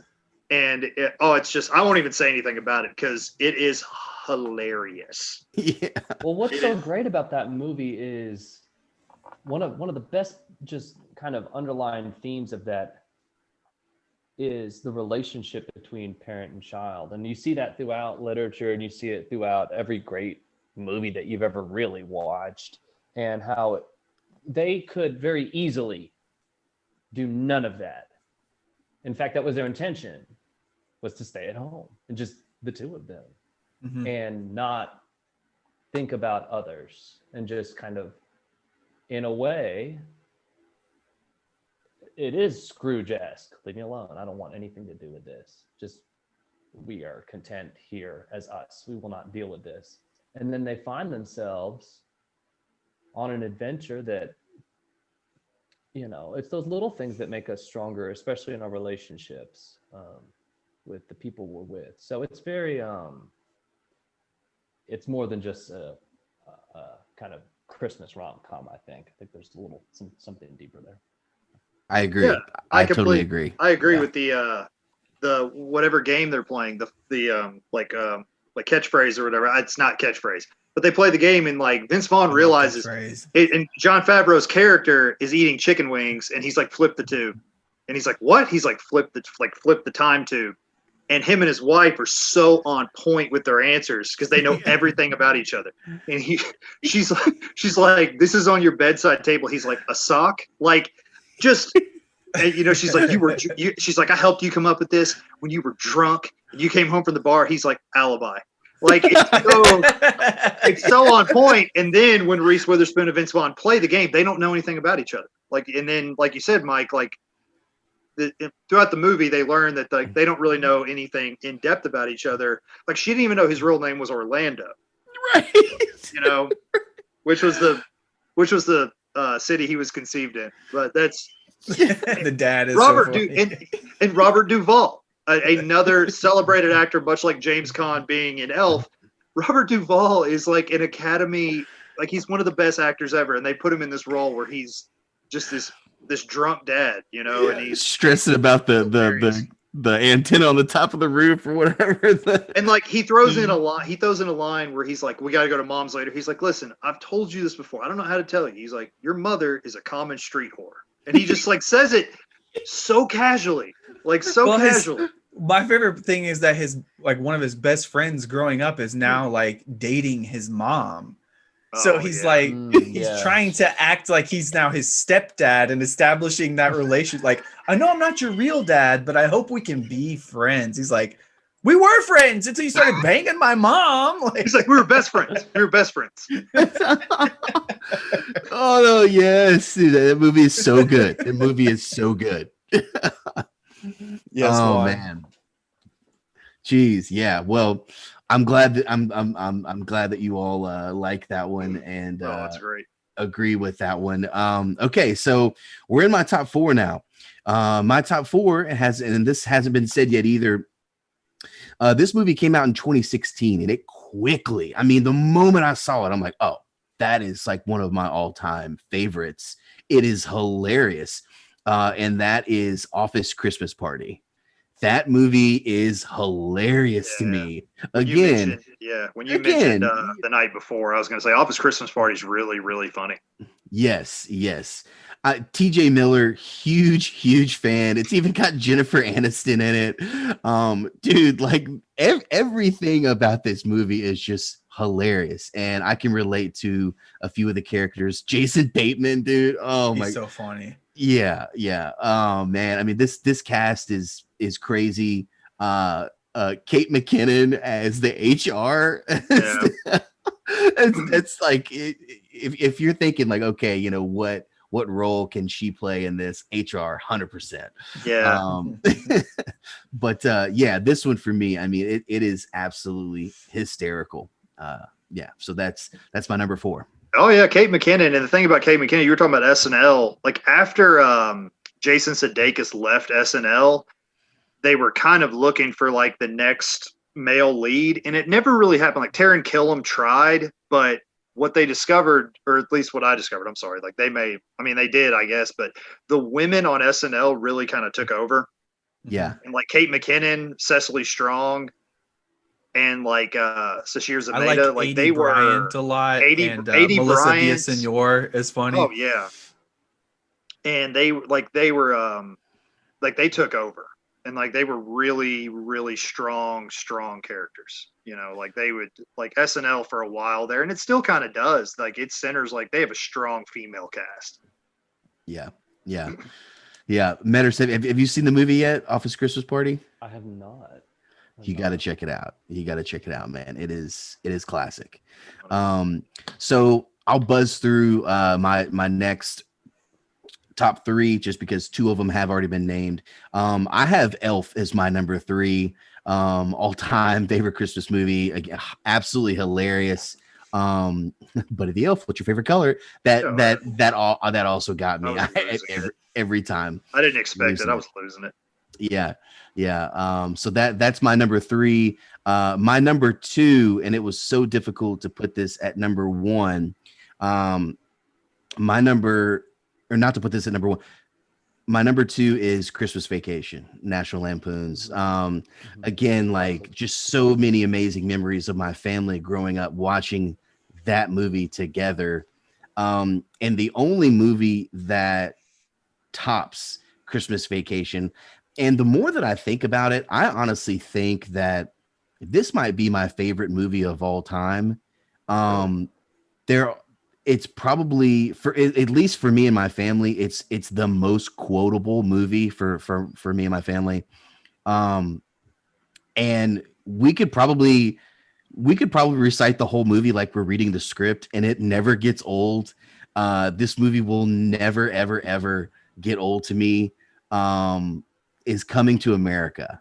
So Coming to America, starring Eddie Murphy and Arsenio Hall. That movie to me and my family, I mean, that is our favorite movie for sure as a family to watch. There are so many hilarious scenes, and I mean, it's I'm as I'm sitting there thinking of it, like it's hard to even explain how much that movie or express like how much that movie means to me. It means a lot. Gotten me through a lot. Like that movie is hilarious, and it's not necessarily Christmas themed, but it is in wintertime. They are in wintertime whenever he gets there throughout the movie. The only time it goes back to summer is whenever he goes and gets married in Zamunda. But yeah, absolutely hilarious movie. So my number one, Eddie Murphy, Coming to America. Good pick. I haven't seen that movie in years. It's so good though. So It's so they're making- long, yeah. They're doing a It's sequel. really, I really heard. great. I heard they're doing Why? a sequel. Yeah, They I know. are. They are. I They think are. they are. Yeah, they are. It's supposed to come out next year. They've got John Amos, they've got Arsenio, they've got obviously Eddie. They've got like a lot of the original cast, and that movie to me also was an early example because it came out in 1988. Okay, I mean, I was one. We were all babies. It's Die Hard right there. Yeah. Coming to America really showed you how versatile Eddie Murphy was, and also Arsenio Hall. They both played multiple characters. Okay. Which obviously later down the road, Eddie Murphy did The Nutty Professor. He did a bunch of other movies, where he had, multiple characters. Dude but, has a franchise. He has a franchise. Yeah. He's a talented dude. Yeah, he's unbelievable. So yeah, that one to me. Even the old guy, which people, I love how they roll the credits and they reveal. I think that was Eddie who did that one. Where he's like, she says taste the soup. And I'm like, what's wrong with the soup? Does it taste bad? Just taste the soup. What's wrong with the soup? Is the soup too cold? Just taste the soup. All right, I'll taste the soup. Where's the spoon? Aha! He's like, what do you know from Funny, you bastards? Yeah. A lot of people in that movie too. Like the guy that holds up the restaurant is Samuel L. Jackson, Samuel Jackson. and Cuba Gooding Jr. is like a random guy with no lines at the barber shop. I think like he's just sitting there in the bar. I think he laughs like they tell a joke because like him and Arsenio Hall, I think play older people. They play elderly gentlemen in the barber shop. Yeah, Arsenio Hall also plays a woman that Eddie and Arsenio are both hitting on. Oh my gosh, man. Yeah, there's just so many hilarious scenes. James Earl Jones is in this movie. And again, like John Amos. John Amos's role is hilarious. We're rich. You hit it now. Who else was in it? Geez, I'm looking here. Louis. Gosh, what is his name? Louis He Armstrong. did Life of Louis. Louis Anderson. Louis Anderson. Yeah. He's Louis Anderson. He did He's Bobby's working World. Herbie That was my Hancock. show back in So the that was day. that was Howie Mandel. What? Howie Mandel did Louis. He did Life with Louis. Yeah, he Life had his with own. Louis. No, but Howie Mandel did. Yeah, that was him. Howie Yeah. Mandel did Bobby's World.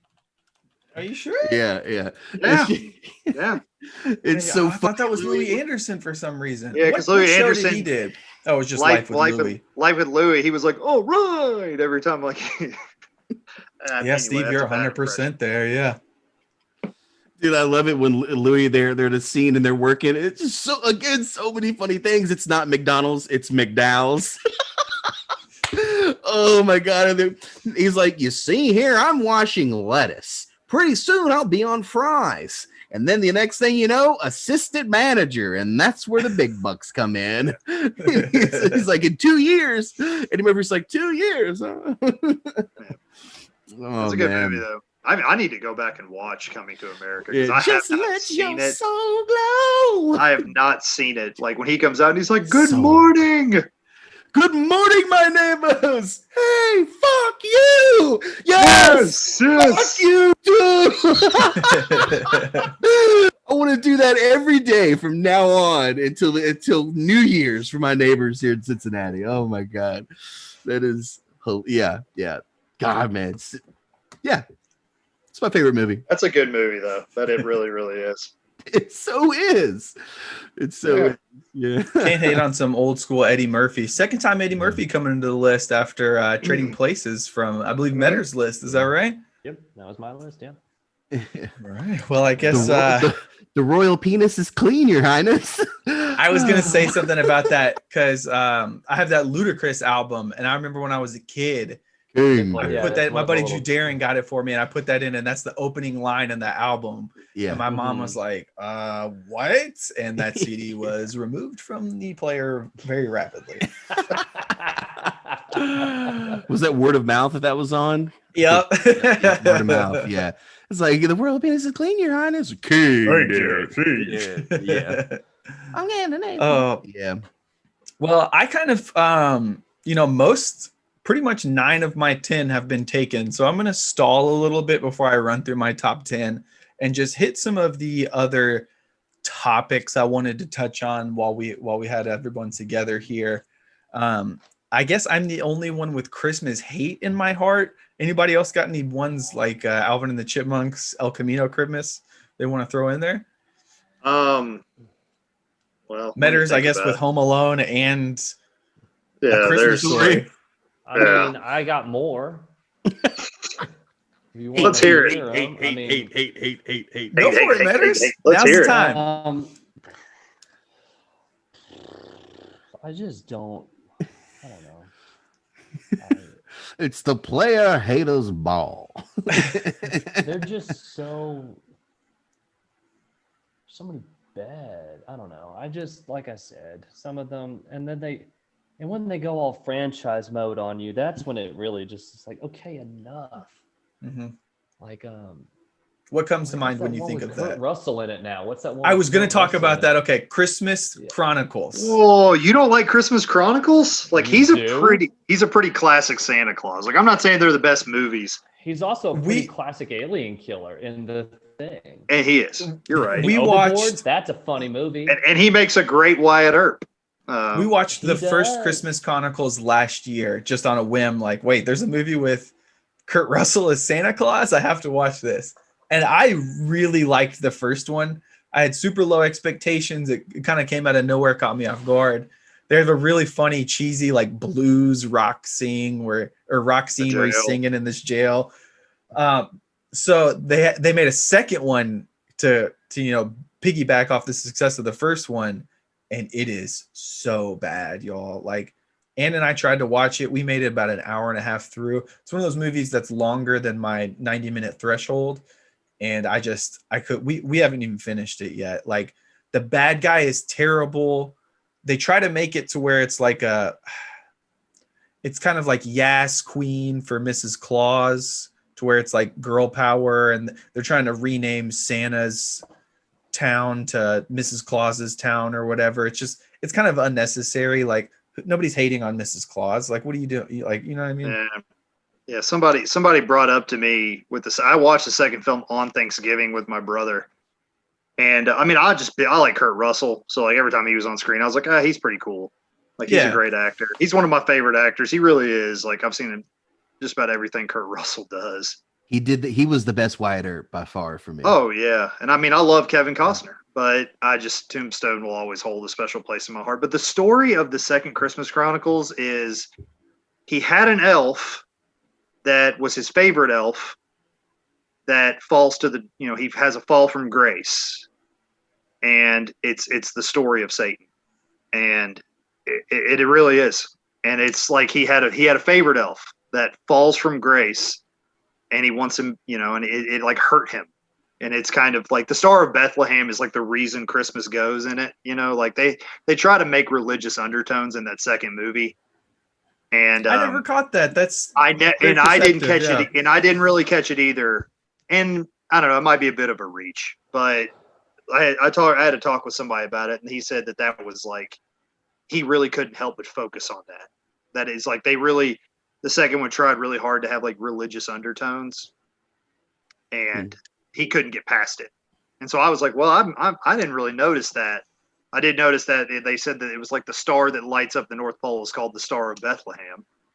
And I noticed that. But other than that, I didn't really get it. I didn't really get a religious feeling from it. But he did. He was like, it's more of like a biblical story undertone to it. And I was like, well, Another thing that irritated me about the movie is the two main characters from the first one are a boy and a girl, the older brother, younger sister.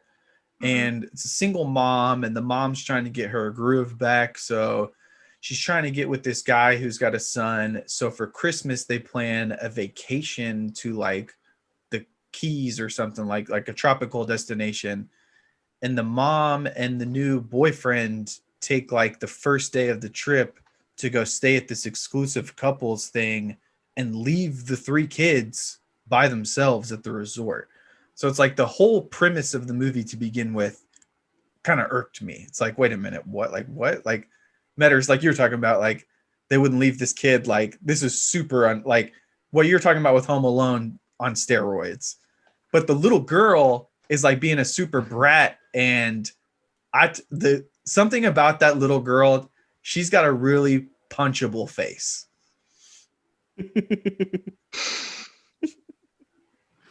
So I'll put that on my list, not to check out.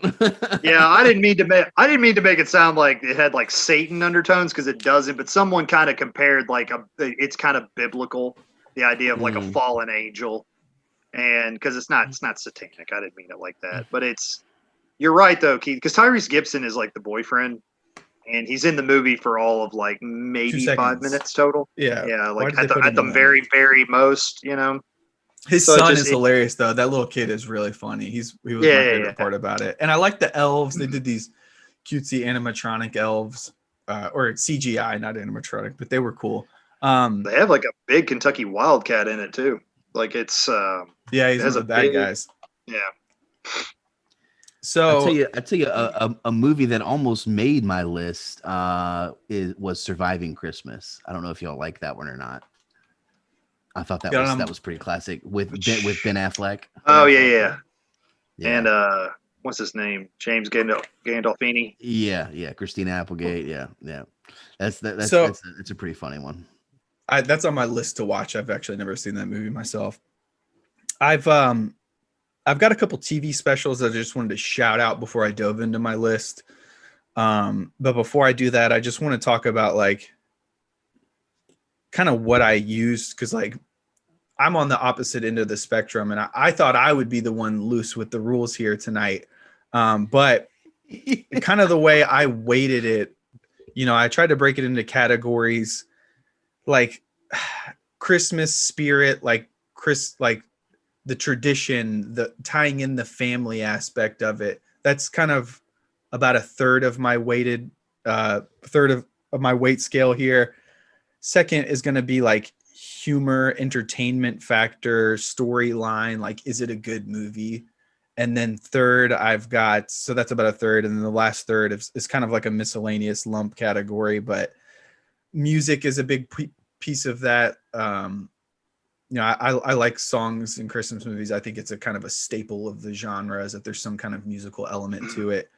And I gave bonus points for movies with kind of a fantastical element, because the whole holiday, if you're looking at like the Santa story, at least as the not diving into the Christian foundations of the holiday, but Santa is very fantastical, and I think that's an element of Christmas that heightens the movies for me personally. So before I dive into my top 10, I just wanted to shout out a couple, like the Charlie Brown Christmas special is classic. I love the old school Rudolph like claymation classic It's like a 40-minute special. Kind of creepy though, a little bit that thing. Some people find them creepy. I don't mind them, but like my wife hates them. She will not watch them. They creep her out. Really creepy. Yeah, yeah. Like yeah. Don't do any. Never mind.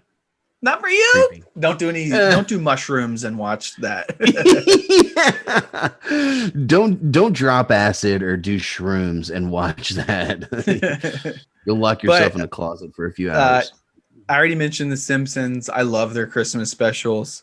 South Park has some really good ones. I love South Park's portrayal of Santa Claus. I think they make him like an action badass. I just have always liked the character version of South Park or Santa on South Park. So just want to shout out there real quick. I almost put this into my list. That's why I asked you guys if you had any specials, because I wanted to include this one in mine.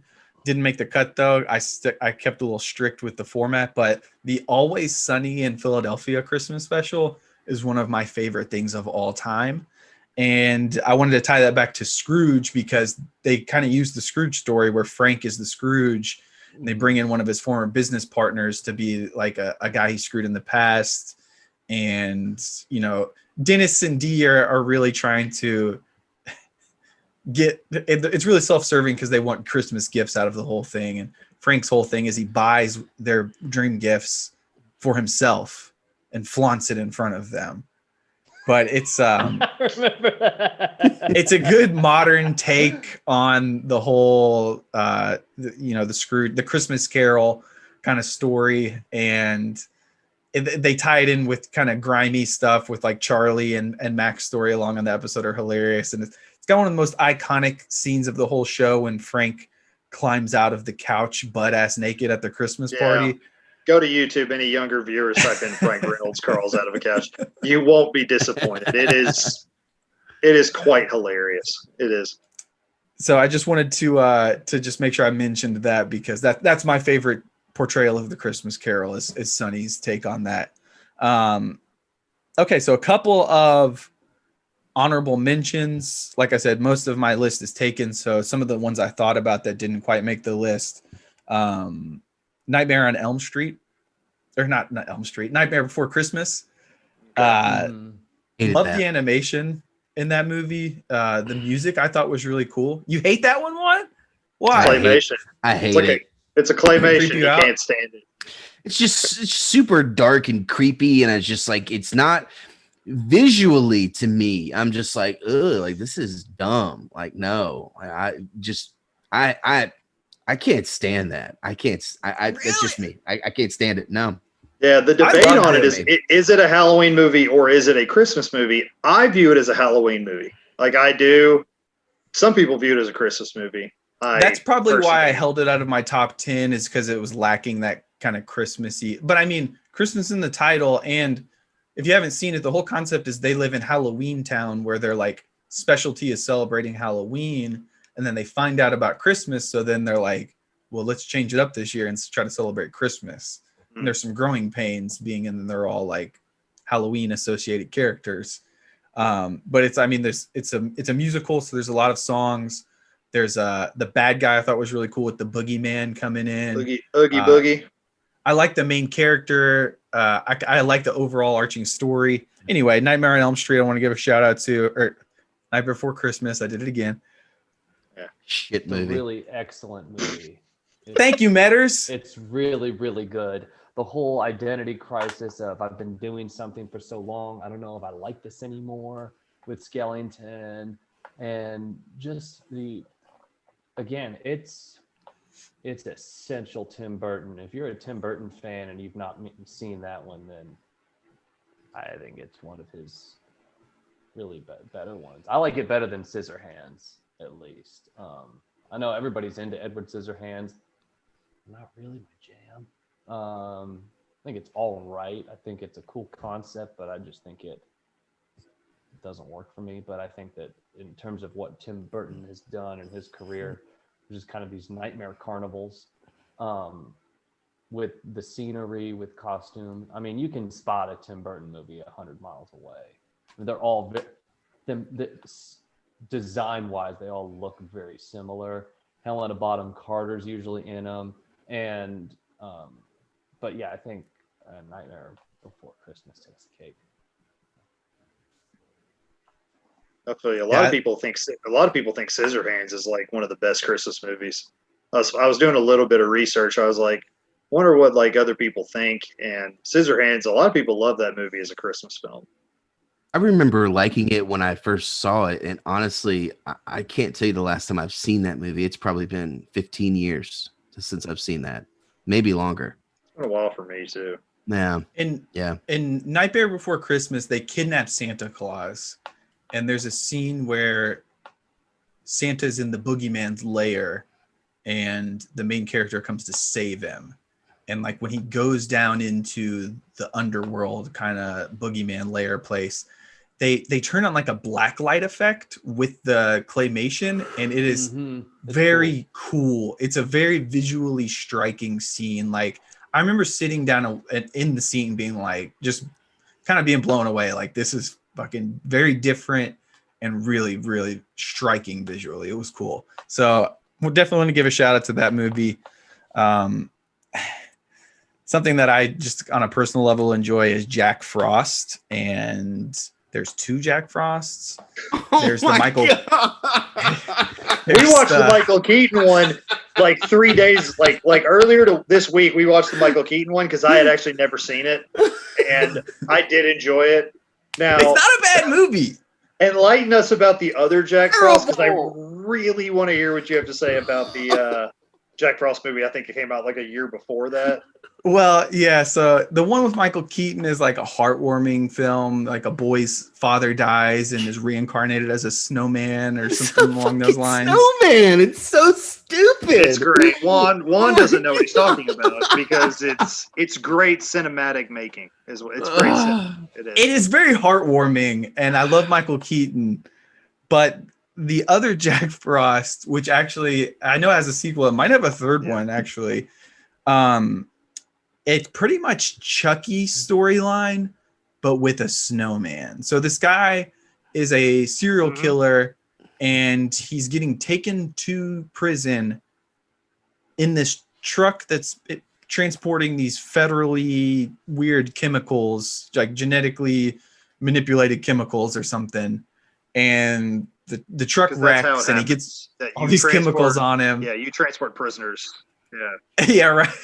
So then he melts down and like coagulates with the snow, and this snowman becomes like has the soul of this serial killer guy. So he's like, he uses like his carrot as like a murder weapon, or he can like form icicles and he's killing people and stuff.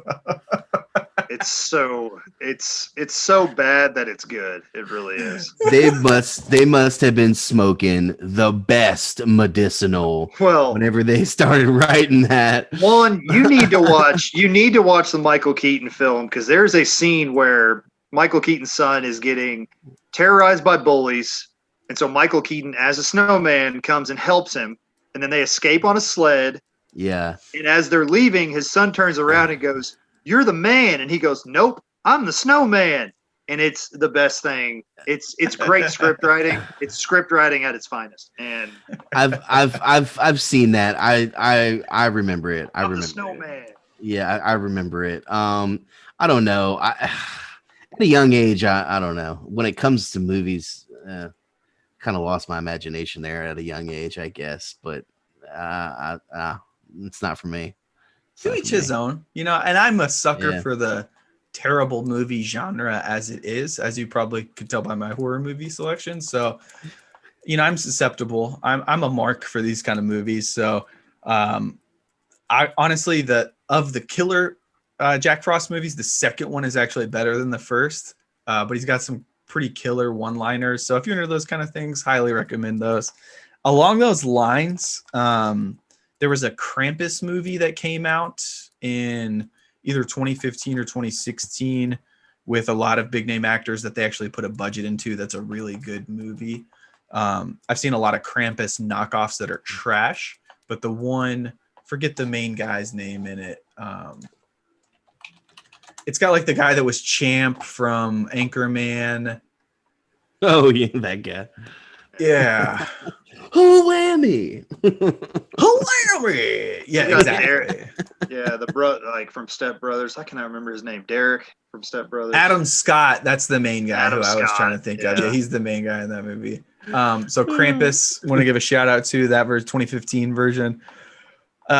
Another one along those lines that I absolutely loved. It's called Santa's Sleigh. Yeah. Oh yeah. Right? I know what you're talking Oh about. yeah. Oh yeah. Okay. Santa sleigh. Features who? Bill Goldberg as Bill Santa Goldberg. Claus, and he's got I a thought you were talking He's about got- an adult movie for a moment. yeah. No, this is an adult movie, but a different kind of adult movie. He's got a taste for blood, and he is out for murder and vengeance. Mm. Another one along those lines. So if you're into those kind of weird, terrible Netflix horror movies, definitely check out Santa Sleigh. It's Or if you're a WWE fan, Like the story of Santa's sleigh is that he like lost a curling match with an angel or something, and so he has to give presents to kids. Like he lost the bet, so he has to give presents to kids as like his punishment. So like Santa Claus hates giving presents apparently, and it's Bill Goldberg. So it's a formula angry. for success. It's a formula for success. okay. Last honorable mentions here. Just Friends, I thought was a good movie. That's completely opposite end of the spectrum with your rom-com style there, and It was hilarious. Yeah, I thought. Good yeah. movie. Yeah. And then Scrooged with Bill Murray, I thought was a good Christmas Carol portrayal. Always a big Bill Murray fan as well. So diving into the list here, and I'm just going to go through this really quickly since, like I said, all of my top 9 have already been taken, but I will defend a few of them matters. Number 10 is the only one that hasn't been mentioned yet. And Juan, I thought for sure you were going to mention this when you were talking about how you were into party Christmas movies. And this one is one of the best Christmas parties there ever was, except that there's a Santa Claus going around stealing presents across the town, and they got to get to the bottom of it. I'm talking about Friday After Next. Yeah. we talked about that recently too. It's definitely a Christmas movie. Oh, it's definitely a Christmas movie. Yeah. The Holy Moly It's a good Donut one. Shop. Say it with So me I- now. Holy moly donut shop. Like that's like kind of the premiere of Terry Crews too. Yeah. Terry Crews Yeah. kind of came onto the scene. And by the way, Tiny Zeus Lister, R.I.P. Debo actually. Man. I passed know. away. I R.I.P. know. That was Yeah. Cat One out. Williams. That That's was kinda early sad. Cat Williams coming out too, dude. When Very Terry early, Crews very chasing him early. in the back. Pimp in distress. Yeah. I am a boy, damn it. I'm a boy. Yeah. I like all the yeah. Friday Hilarious. movies. Yeah. You know, I just don't like Mike Epps anymore. So I had a bad experience with him. It was just really like on a shit. personal level thing. Yeah, on a personal level, I don't care for him much anymore. So Fair enough. I yeah. love Ice Cube though, and what was the guy that played the dad? He died too, didn't he? Yeah, he passed away. It's been a while, maybe earlier this year. Put some Oh. hot sauce on my burrito, baby. John We'll see Witherspoon. Yeah. For a Yeah. minute, I'm like, Yeah. if I forget this, I'm gonna knock my When own he- self out. and it- John and it was Witherspoon, funny, man. yeah. And Yes, man. it was great because when he passed away, there were videos popping up all over the place of people singing the put some hot sauce on my burrito. Like, Oh man, and like I don't know if you guys ever had a chance to see him live, but I saw him live in Lexington actually at Comedy Off Broadway. His stand up, oh my gosh, his stand up is hilarious, man. Absolutely I can only hilarious. imagine. R.I.P. to the legend, yeah. John Witherspoon. Hear him talk. If you type in, go to YouTube and type in him talking about steroids and sports, and it's just like a minute long. And he's like, "I love steroids and sports. I want to see a pitcher throw it 200 miles per hour." Yeah, right. He's like, "I want to see hockey players eat a puck." You know, he was. It's pretty funny. He takes a really funny take on steroids and sports. It's one of those Yeah. movies I don't sit down and lock in. I might put it on and do some sweeping or like unload the dishwasher or something with it in the background, but it puts me in a good mood, and it's definitely full of Christmas vibes and fun friend and family kind of relationships. I love all the Fridays, and Friday After Next is a Christmas classic for me. Top flight security of the world, Craig. of the world, Craig. Of the world. Screw So- Mike Epps. Damn. All right, moving along. He's a punk. He's a punk. Number 9, I have Christmas Vacation. It's so classic that I couldn't keep it off my list. I'm honestly not. It's weird. Like, I like it as a Christmas movie. I just don't love it as a movie overall. It's probably my 3rd favorite National Lampoon's movie, behind Really? like the original, I guess, where they go to Wally World, Vacation. Yeah, yeah. That's and good. then Vegas. Vegas Vacation Yeah, is right. great. Vegas Vacation is really good. Vegas Vacation is one of my is it doesn't probably my get the rep it favorite. deserves. Yeah. And it's better. European Vacation's the worst, but No, yeah, Vegas. but it's not a Vegas bad movie Vacation. though. But yeah, No, like it's- Clark Griswold, the whole Griswold clan, classics. You got the redneck relative in the RV that everybody's ashamed of, but you have to. They're part of the family too, So many classic lines in that movie and just overall scenes. So I had to throw Christmas Vacation on there. Number 8 for me, Four Christmases. Loved that movie.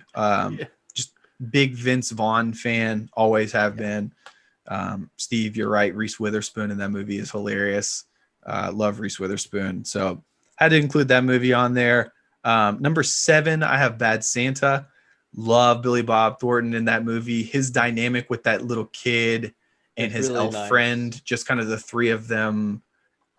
Really, it's hilarious. It's just absolutely hilarious. And that movie ties in a lot of the negative aspects of the holidays that it's kind of hard to put on the big screen in a way that's palatable for people in a Christmas movie and still be hilarious the way it is. Like, I love the tone of that movie, I guess. Although some of it has aged poorly. And that's one thing I'm finding out as I go back and watch classic movies that I really liked maybe when I was 10 years old, is that some of them are hard to stomach watching from 2020 eyes. You know what I'm saying? Yeah, for sure. Chappelle Show, an example that came out on Netflix, and we went back and watched it, and some of it was just, I was cringing a little bit during some of it, and I've had that experience with some movies we've watched recently as well. Chappelle Show. Chappelle. Okay, so number 6, I thought I would have this higher. I have Die Hard, repping the Nakatomi Plaza sweater here, but I mean, I love Die Hard. I mean, I've watched it this year. I love everything about that movie. What stopped me from putting it into that top 5 was the Christmas aspects. So it passes as a Christmas movie for me, and it really is high on that, storyline, humor, entertainment factor, but just lacking in the Christmas tie-in, as well as like the fantasy and the musical score. It's just such an action-packed movie. I love it, but I couldn't go top 5 with it. So then top 5, number 5, I have Elf. Took me a long time to come around to that movie because I'm such a Will Ferrell fan that I was kind of disappointed the first time I watched it, especially with how much everybody else loved it. I could see that. I had some of the same feelings. Yeah.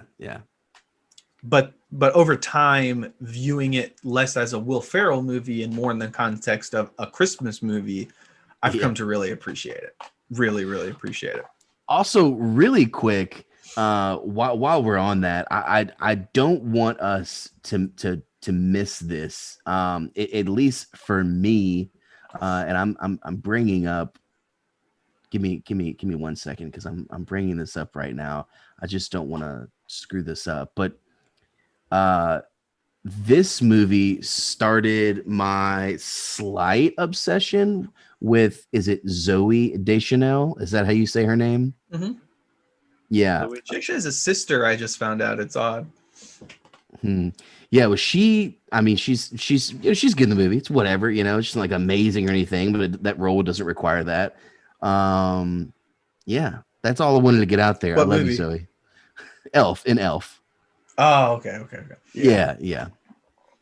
I forgot that she was in that for a second. Oh yeah, they've got the scene where Elf's in the shower just because he like hears her singing and he's just like, oh, sing, yeah. huh?" They sing "Baby It's Cold Outside." Hilarious that a few years ago was controversial, and Yeah. here we are with the WAP. Oh, you won't. Yeah, you won't hear that song on the radio. I don't believe. Well, they'll here's the play it. thing. I was on that before that became like a national controversy. So like I remember taking it back to SNL, Jimmy Fallon singing a version of that song. And I remember watching it and being like, is he about to rape this chick? Like, this song is creepy as fuck, dude. Like, that song is totally like a rape story. Yeah. Yeah. It sounds great though. Sounds really pretty. No, not if you listen to the words. Not if you listen to the words. That's what I'm saying. Yeah, That's what I they really worded. can't yeah. stay. Well, I boarded up the door. Like, nah, bro. So anyway, moving along. Elf, I loved that movie. Came around I to love it. You, Zoe. I love you, Zoe. Number 4, last one outside of my, like I said, elevated top 3 for me, along the lines of Die Hard, and that I would have rated it higher if it was more Christmassy, but Gremlins. Love that movie. It's a great movie. It is a I classic. love Gremlins. Good story, super cute, lovable characters, awesome bad guys, fun kills, creative kind of death scenes. You guys know I'm into that kind of stuff. So Gremlins definitely number 4 for me. Gizmo was a like an icon of my childhood, I guess you could say. Gizmo's awesome. Yeah, Yeah. them singing Hi Ho, them watching Snow White and singing Hi Ho in the theater together, all the Gremlins. Yeah, was yeah. really, really great. The bad Gremlins are my favorite. I thought they were Yeah. so Oh, funny, yeah. man. They're Actually funny, hilarious. yeah. So number 3, we talked about it on multiple occasions, so I won't get into it. At Home Alone, you know how I feel. I love it. Love Okay, 1 what's and your 2. number 3? Number 2 for me is How the Grinch Stole Christmas. I like I already said all this earlier when Steve brought it up, but I like the cartoon version. It took me a while to come around to Jim Carrey's version because it creeped me out, even though Jim Carrey is like one of my favorite actors of all time.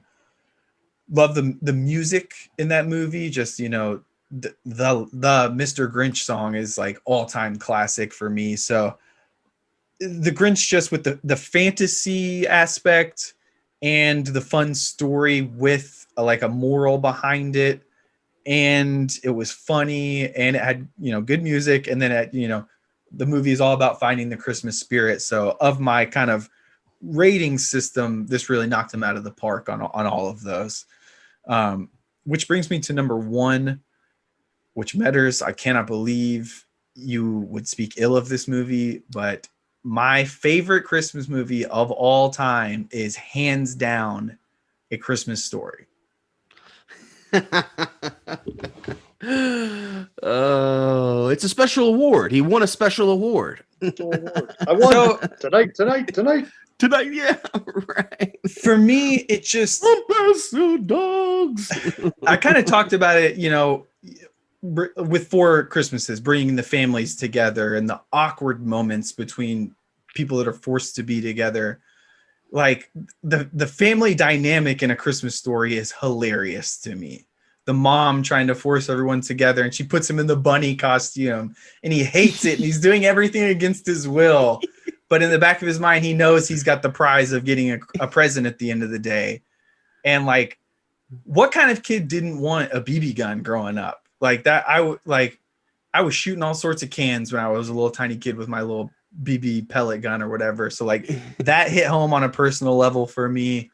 The family dynamic, the little brother was my favorite part of that movie, though. I'm the youngest of 4 brothers, and seeing them like forcing the older brother, who's just trying to be cool and fit in amongst his peers, having to look after his little tag along little brother who's just an absolute mess, and he's got his like suit all tied up to where he can't even move, and he like falls over and gets caught in the snow. I Like, can't get up.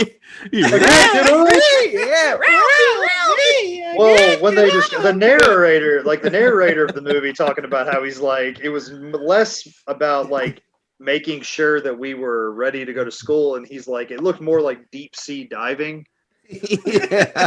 Like she wraps the scarf around his like, entire head. You know, Yeah.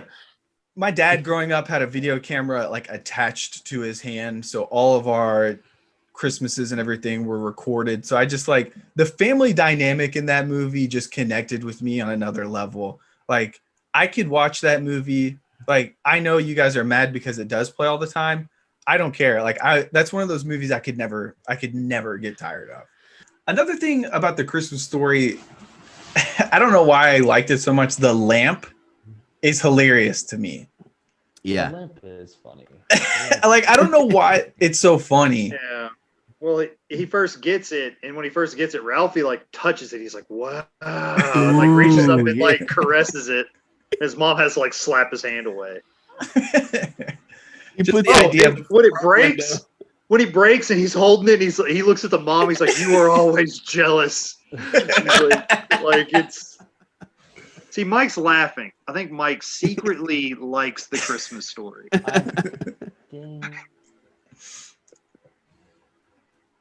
I understand being burnt out on it. Like I really do. I think it's maybe less of because now that you guys are really talking about some of these moments, I'm thinking, oh yeah, that is actually funny.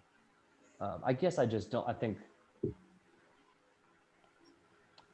I don't think, and here's maybe my problem. I don't think it warrants 24-hour network coverage. I think it's, I mean, I'm sorry. There are NBA games on. What are we doing?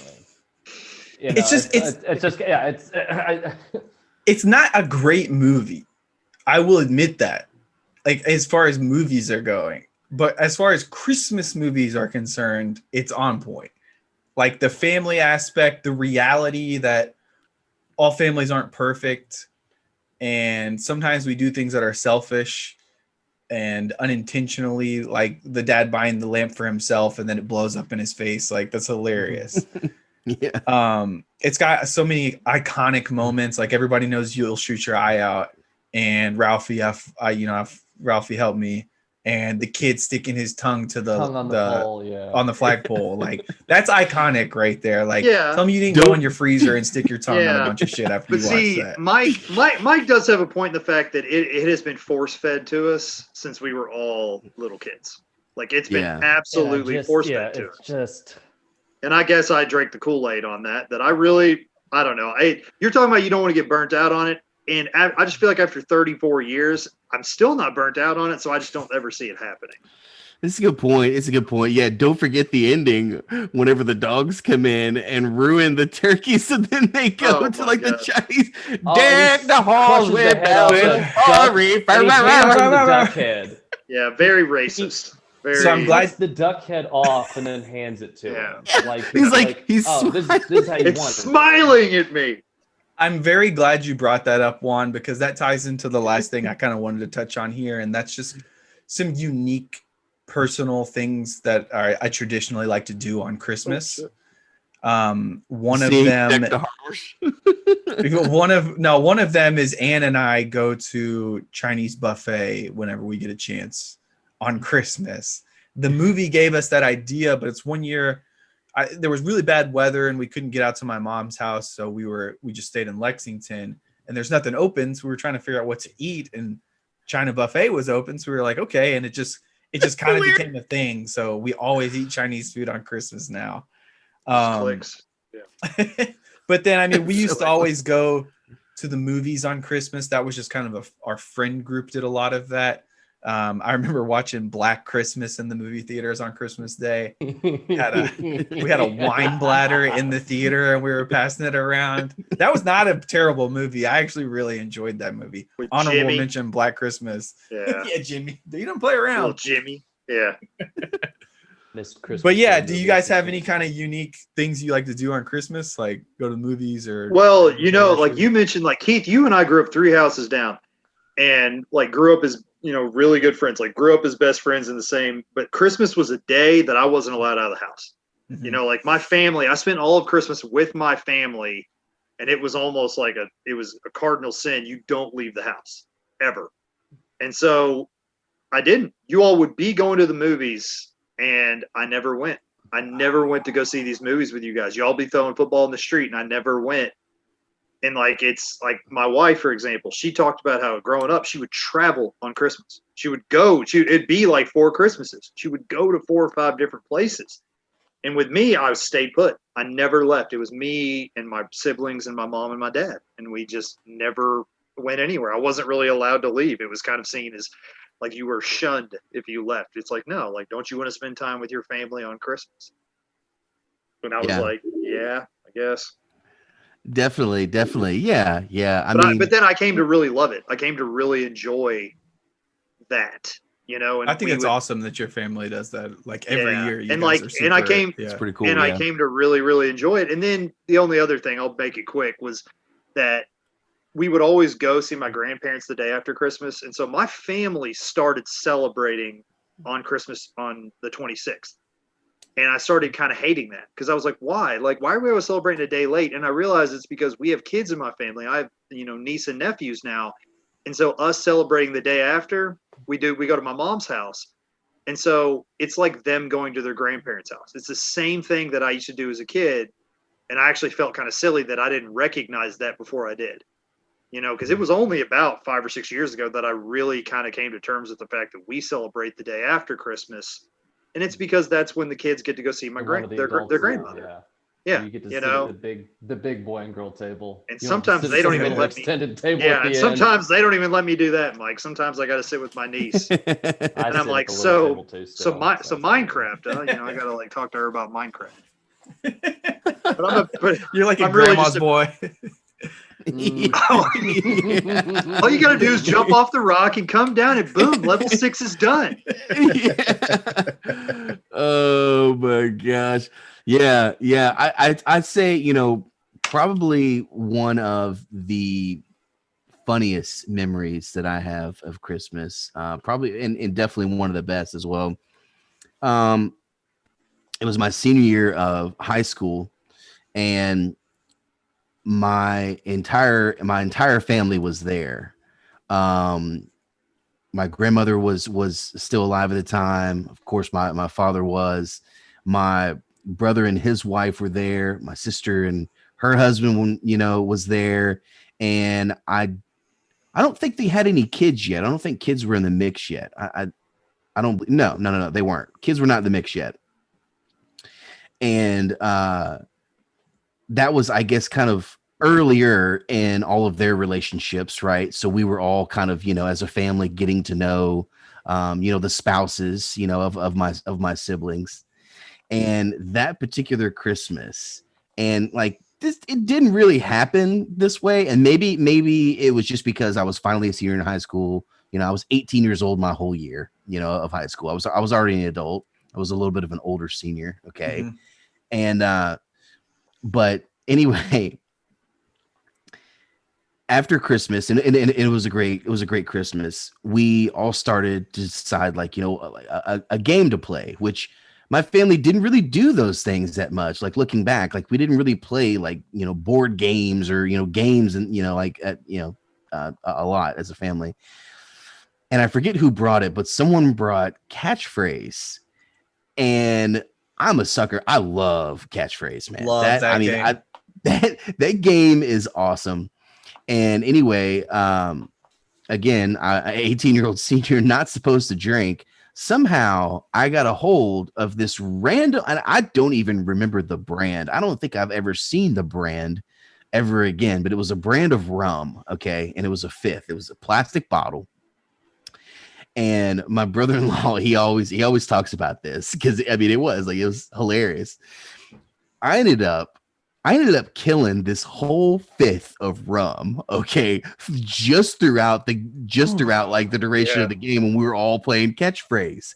And everybody, and on top of that, I'll tell you who else was there. My brother-in-law's father was there too. He was in from Vegas. And he's a bit of a drinker, so anyway, just everybody, there's music in the air, of course. Don't forget that. Everyone was playing this game together. It was hilarious, like, to see some of the things that my mom would say, because, like, my mom is super conservative. I mean, when she grew up in the 60s, and she would have been what they would call like a square, right? I mean, she's very by the book, right? and I think she had like one glass of wine. Okay, so like that's all it takes, right? It was so funny, some of the things that she was saying. Then she got cracked up at herself. So everyone was just, and then my father, he wasn't participating because he just he can't, I mean, he was fluent in English, but he can't, you process that, that quickly. So he was just kind of sitting back, sipping some cocktails with me and just laughing at all of us. But anyway, at the end of it, it's hilarious. Everyone was kind of stumbling around on each other, and we're locked into this tiny apartment, that I grew up in.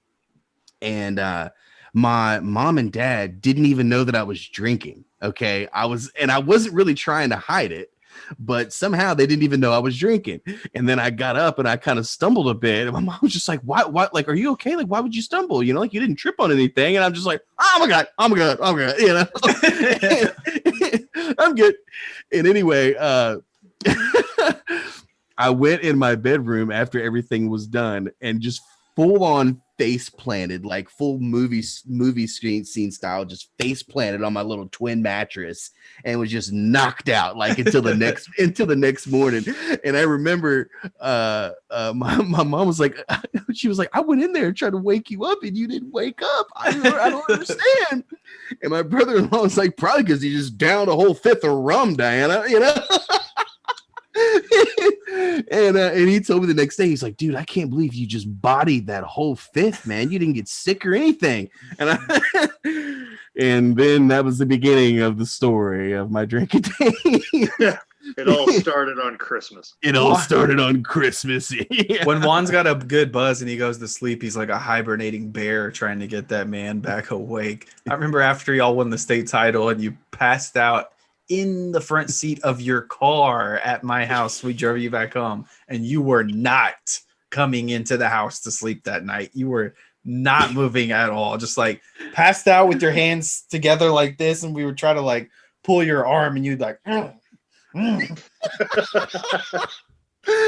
remember dude, looking back, like I'm glad I didn't die that night. my mom had to come out. She was like, is this guy for real?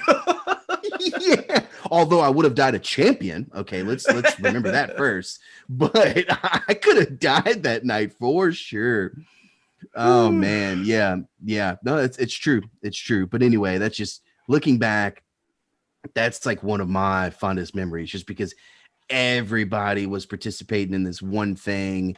And once everyone started having kids, obviously it's just it's just more difficult. And then the location of everyone started moving into different cities and things like that. So that for me is like one of the best.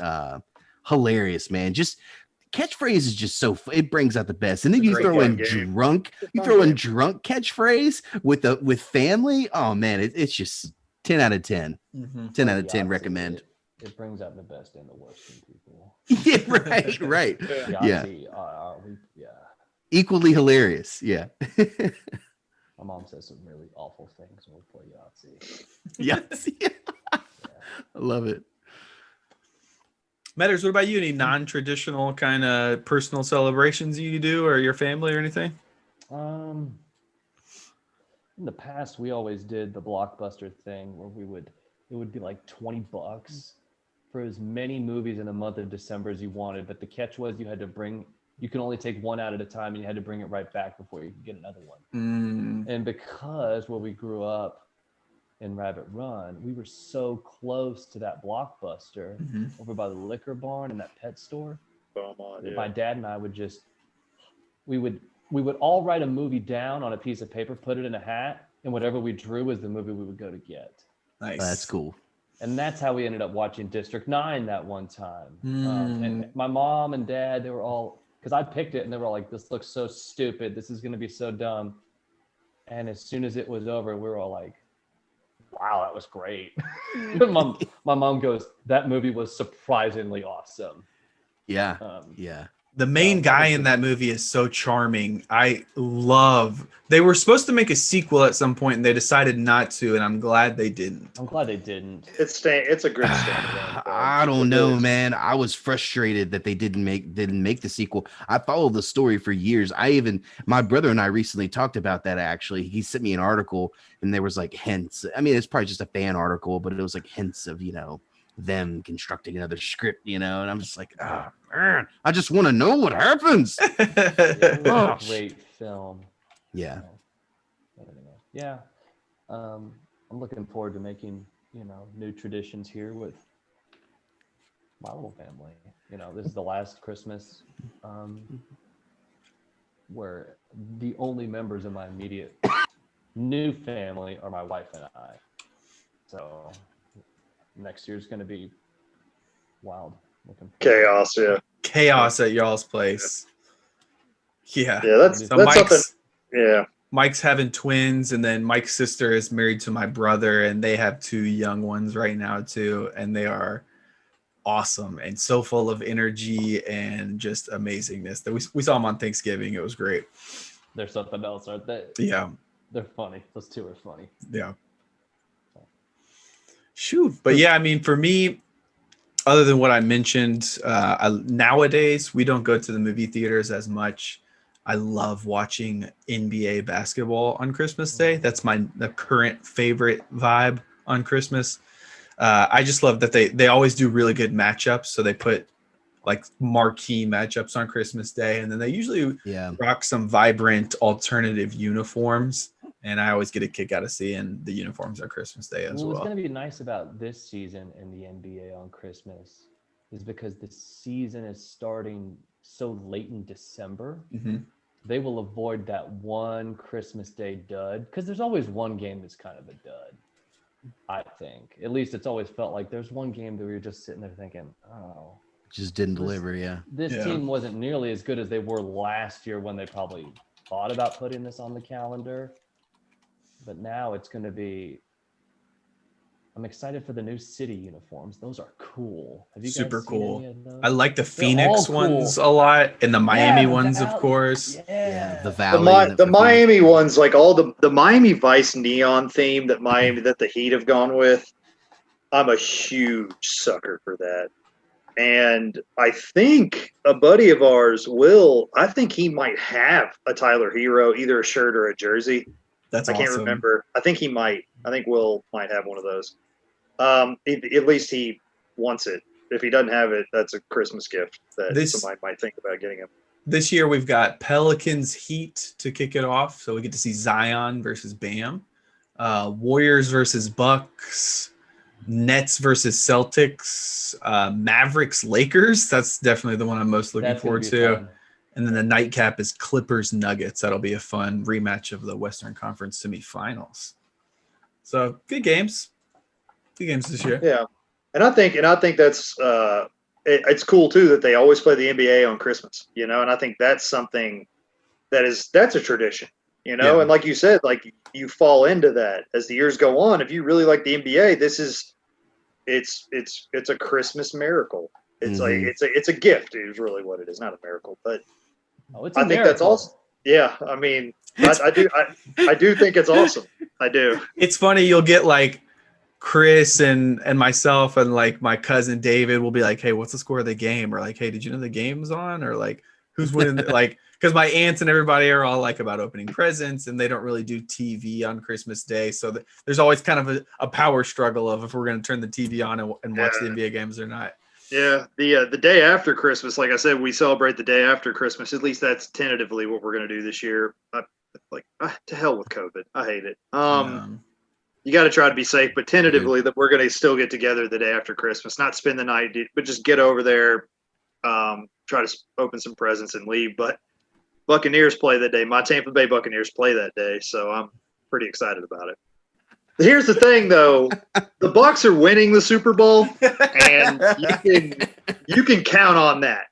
You can count on touchdown Tommy Brady. That's from Steve Ledbetter in the front office in Tampa. The head of Don't you football forget it. The head of football operations. I mean, I can't really reach it, but I got a football signed by Rondé Barber over here. Behind me, that is Raymond James Stadium in the background there. That is where the Buccaneers play football. Don't you forget it. The only NFL stadium that has its own pirate ship. I know you're jealous, but it is something. Because a pirate ship is completely necessary for. It is. It is necessary for the theme of the team, and The theme of the team. It's like Snowflake with the Dolphins, you know? Makes Yes. sense. speaking of the Dolphins, Mike, are you still a big Dolphins guy? No. 'Cause they're having a good Not year. anymore. I watch basketball and I watch books. I read books. I don't. I watched yeah, the books. I watch books. Pages turn. No. Theme of the team. You know, my wife and I, when we talk about starting a family band, Yes. neither one of us plays an instrument. But Oh no, But you these are can just beat on the like- drums. You got these it. are just daydreams. But one of the names that circulates around is like a good rhyme like that.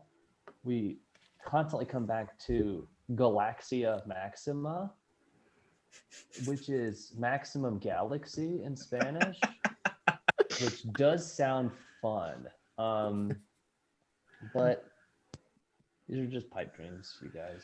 But you got, if you give it some years, the Twins. I mean, you got your band. Like the band is We have coming. a core four. That's Yeah, what I'm trying to say. you got- We have you got core a good four one. now. You got a core. You got a good, stable core of band members.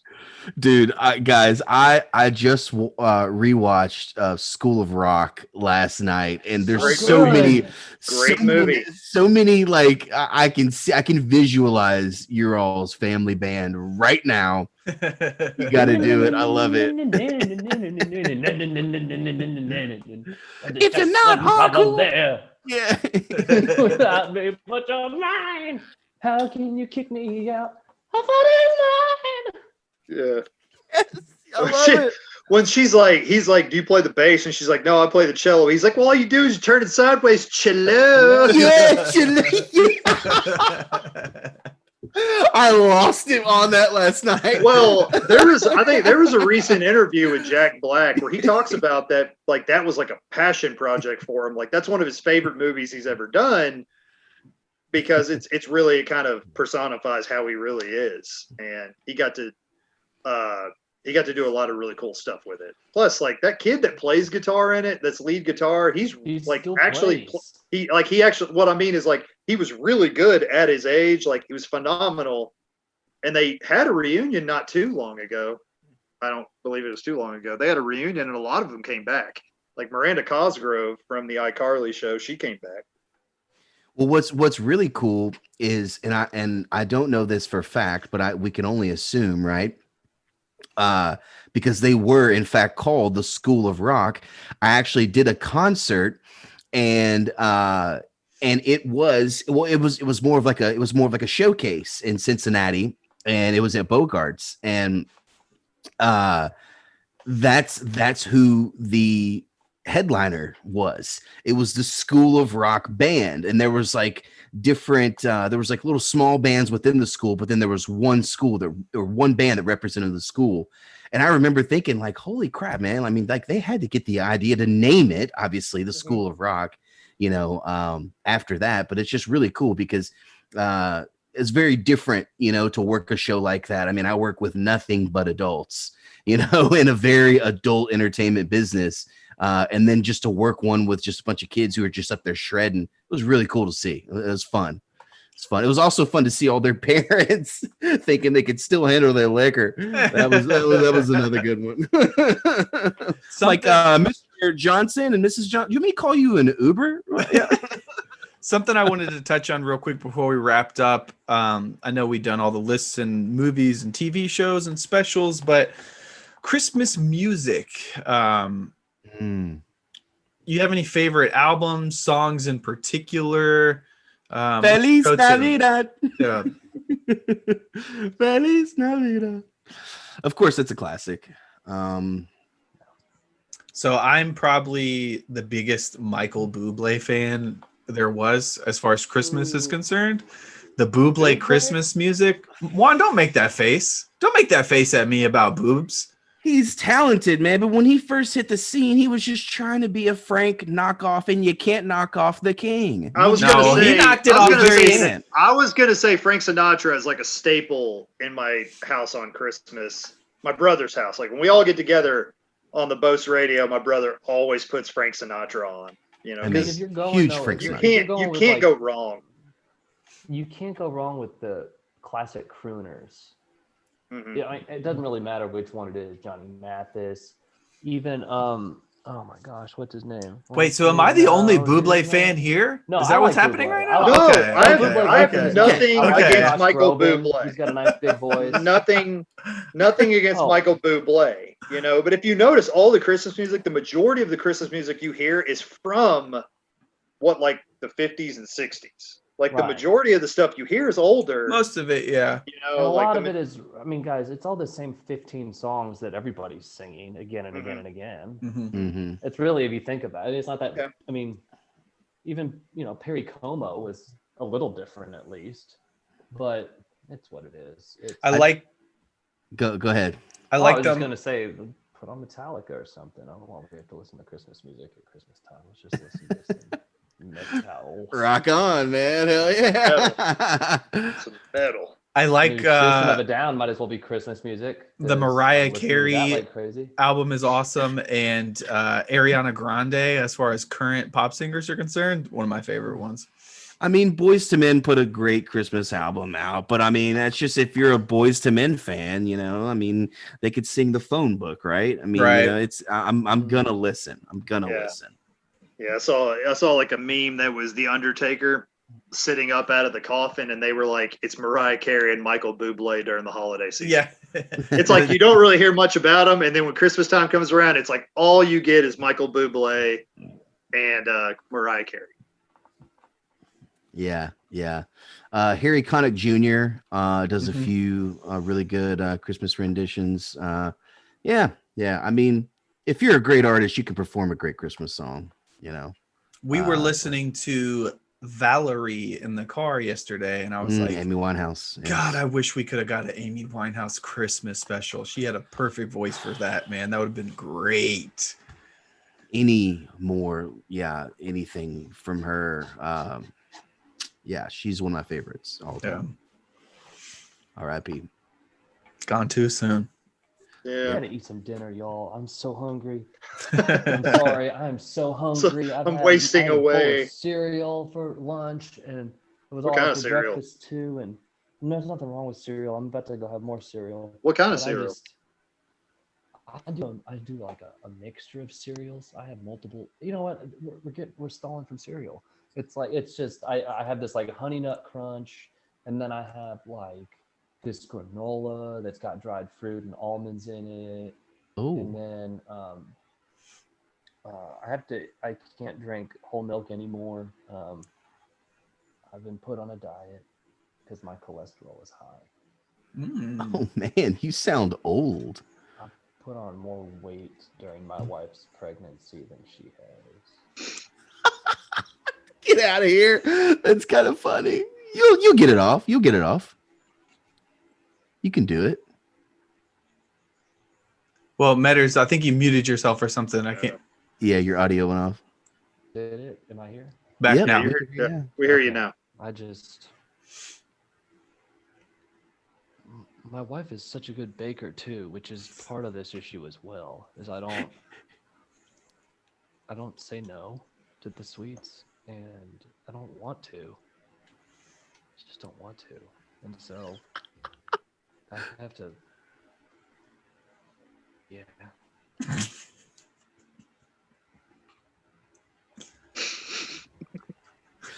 Well, Metters, buddy, we want to thank you for For coming having on the show. It's been a pleasure having you on. It's been amazing just to catch up and see your face. And I love that you gave us a hard time about A Christmas Story and a few other movies. That was great. I kind of reneged though. I kind of reneged on A Christmas Story. A little bit, It but we does won't have we some won't talk about really that. It's high okay. quality moments. Just the Black Bart stuff is kind of stupid. Yeah, it's the dream sequences where he's wearing the like dream sequence is really he's wearing, fun, or just like, the set. so much, Yeah. he's wearing like the Neil Diamond shirt and all that. Yeah. But Yeah. there's some, Yeah. but the Home Alone thing, I'll never. Yeah. Thought that was a I mean, perfect if you time to don't pull have that out. anything, if you don't have anything to shave off, why would aftershave burn your face? If there are no pores for which it can seep into to burn. I love mean, the it. whole- He's doing the whole reenactment though. He doesn't have any facial hair to shave, so he still shaves anyway. It's just he's memeing it. I get that. Not to mention Macaulay Culkin. I used to shave. Like, I used to do that with like the end of a survive. comb. like Sir Michael, like childhood, being a child in Hollywood can be like a rough time. But let's just give thanks that Macaulay Culkin is alive and well. He you made know, it out. like, Yeah, he did. made it out. He's doing good. You don't see him as often in movies, and I think that's honestly, I think it's his choice. Yeah. Yeah. He Literally did a never seen podcast him with Rogan. since Home Yeah, he was on Rogan not too long ago. What'd you say, Mike? I said I've literally never seen him since Home Alone. Yeah, Yeah. no, he stays out of it. I think. I know for Yeah. a certain amount of time he had a alt rock band and they made songs about like pizza. Like Yeah. all their songs were about pizza or something like that. Yeah. It's like, Sounds like someone who's really doing well. You know? hey man, what you got against pizza? He's probably got It's nothing. It's just He's probably has an infinite amount more money than I will probably ever see. So in the my man. spirit of real Christmas. That's not what it's about, Steve. I know. It's not the Christmas spirit. You're right. You're right. Oh my gosh. Well, guys, thank you again for joining us. Well, thank you for having me. Thank It, you for it- having me. this, I feel like Keith and I feel, you guys, we've put this episode on such a pedestal, and it did not disappoint. It absolutely delivered. I hope everyone watching and listening feels the same way that we do. This has been a pleasure. It's been a bit of a blast from the past seeing Mr. Mike Metters there. So many great memories. Congrats on the new on the new family. It's amazing, man. You've got twins on the way. That's a beautiful thing. Steve, thank you for coming back again and taking the time. Thank you both for your Anytime. time. Coming back on the Bodacious Exchange. That is my last bit of talking. Keith, won't you take us home, man? Yeah, I just wanted to say, thanks again for everyone for watching. For all of our non-Christmas folks, we hope we didn't alienate you too bad. We hope you're having a great time, and we wish you all the love in the world as well. Just wanted to kind of touch on our personal experience and share some things there. So it's great to see you guys. I hope everyone is up for the holidays, and if you need a friend and you're going through some dark times, I'm here. There's people out there. Please get the help you need. A lot of people suffer through the holidays, so you're not alone if you're feeling like that. But we hope this finds you well, and sending everybody love. And last bit, peace, everyone, and aliens are real. Oh, here we go. This guy.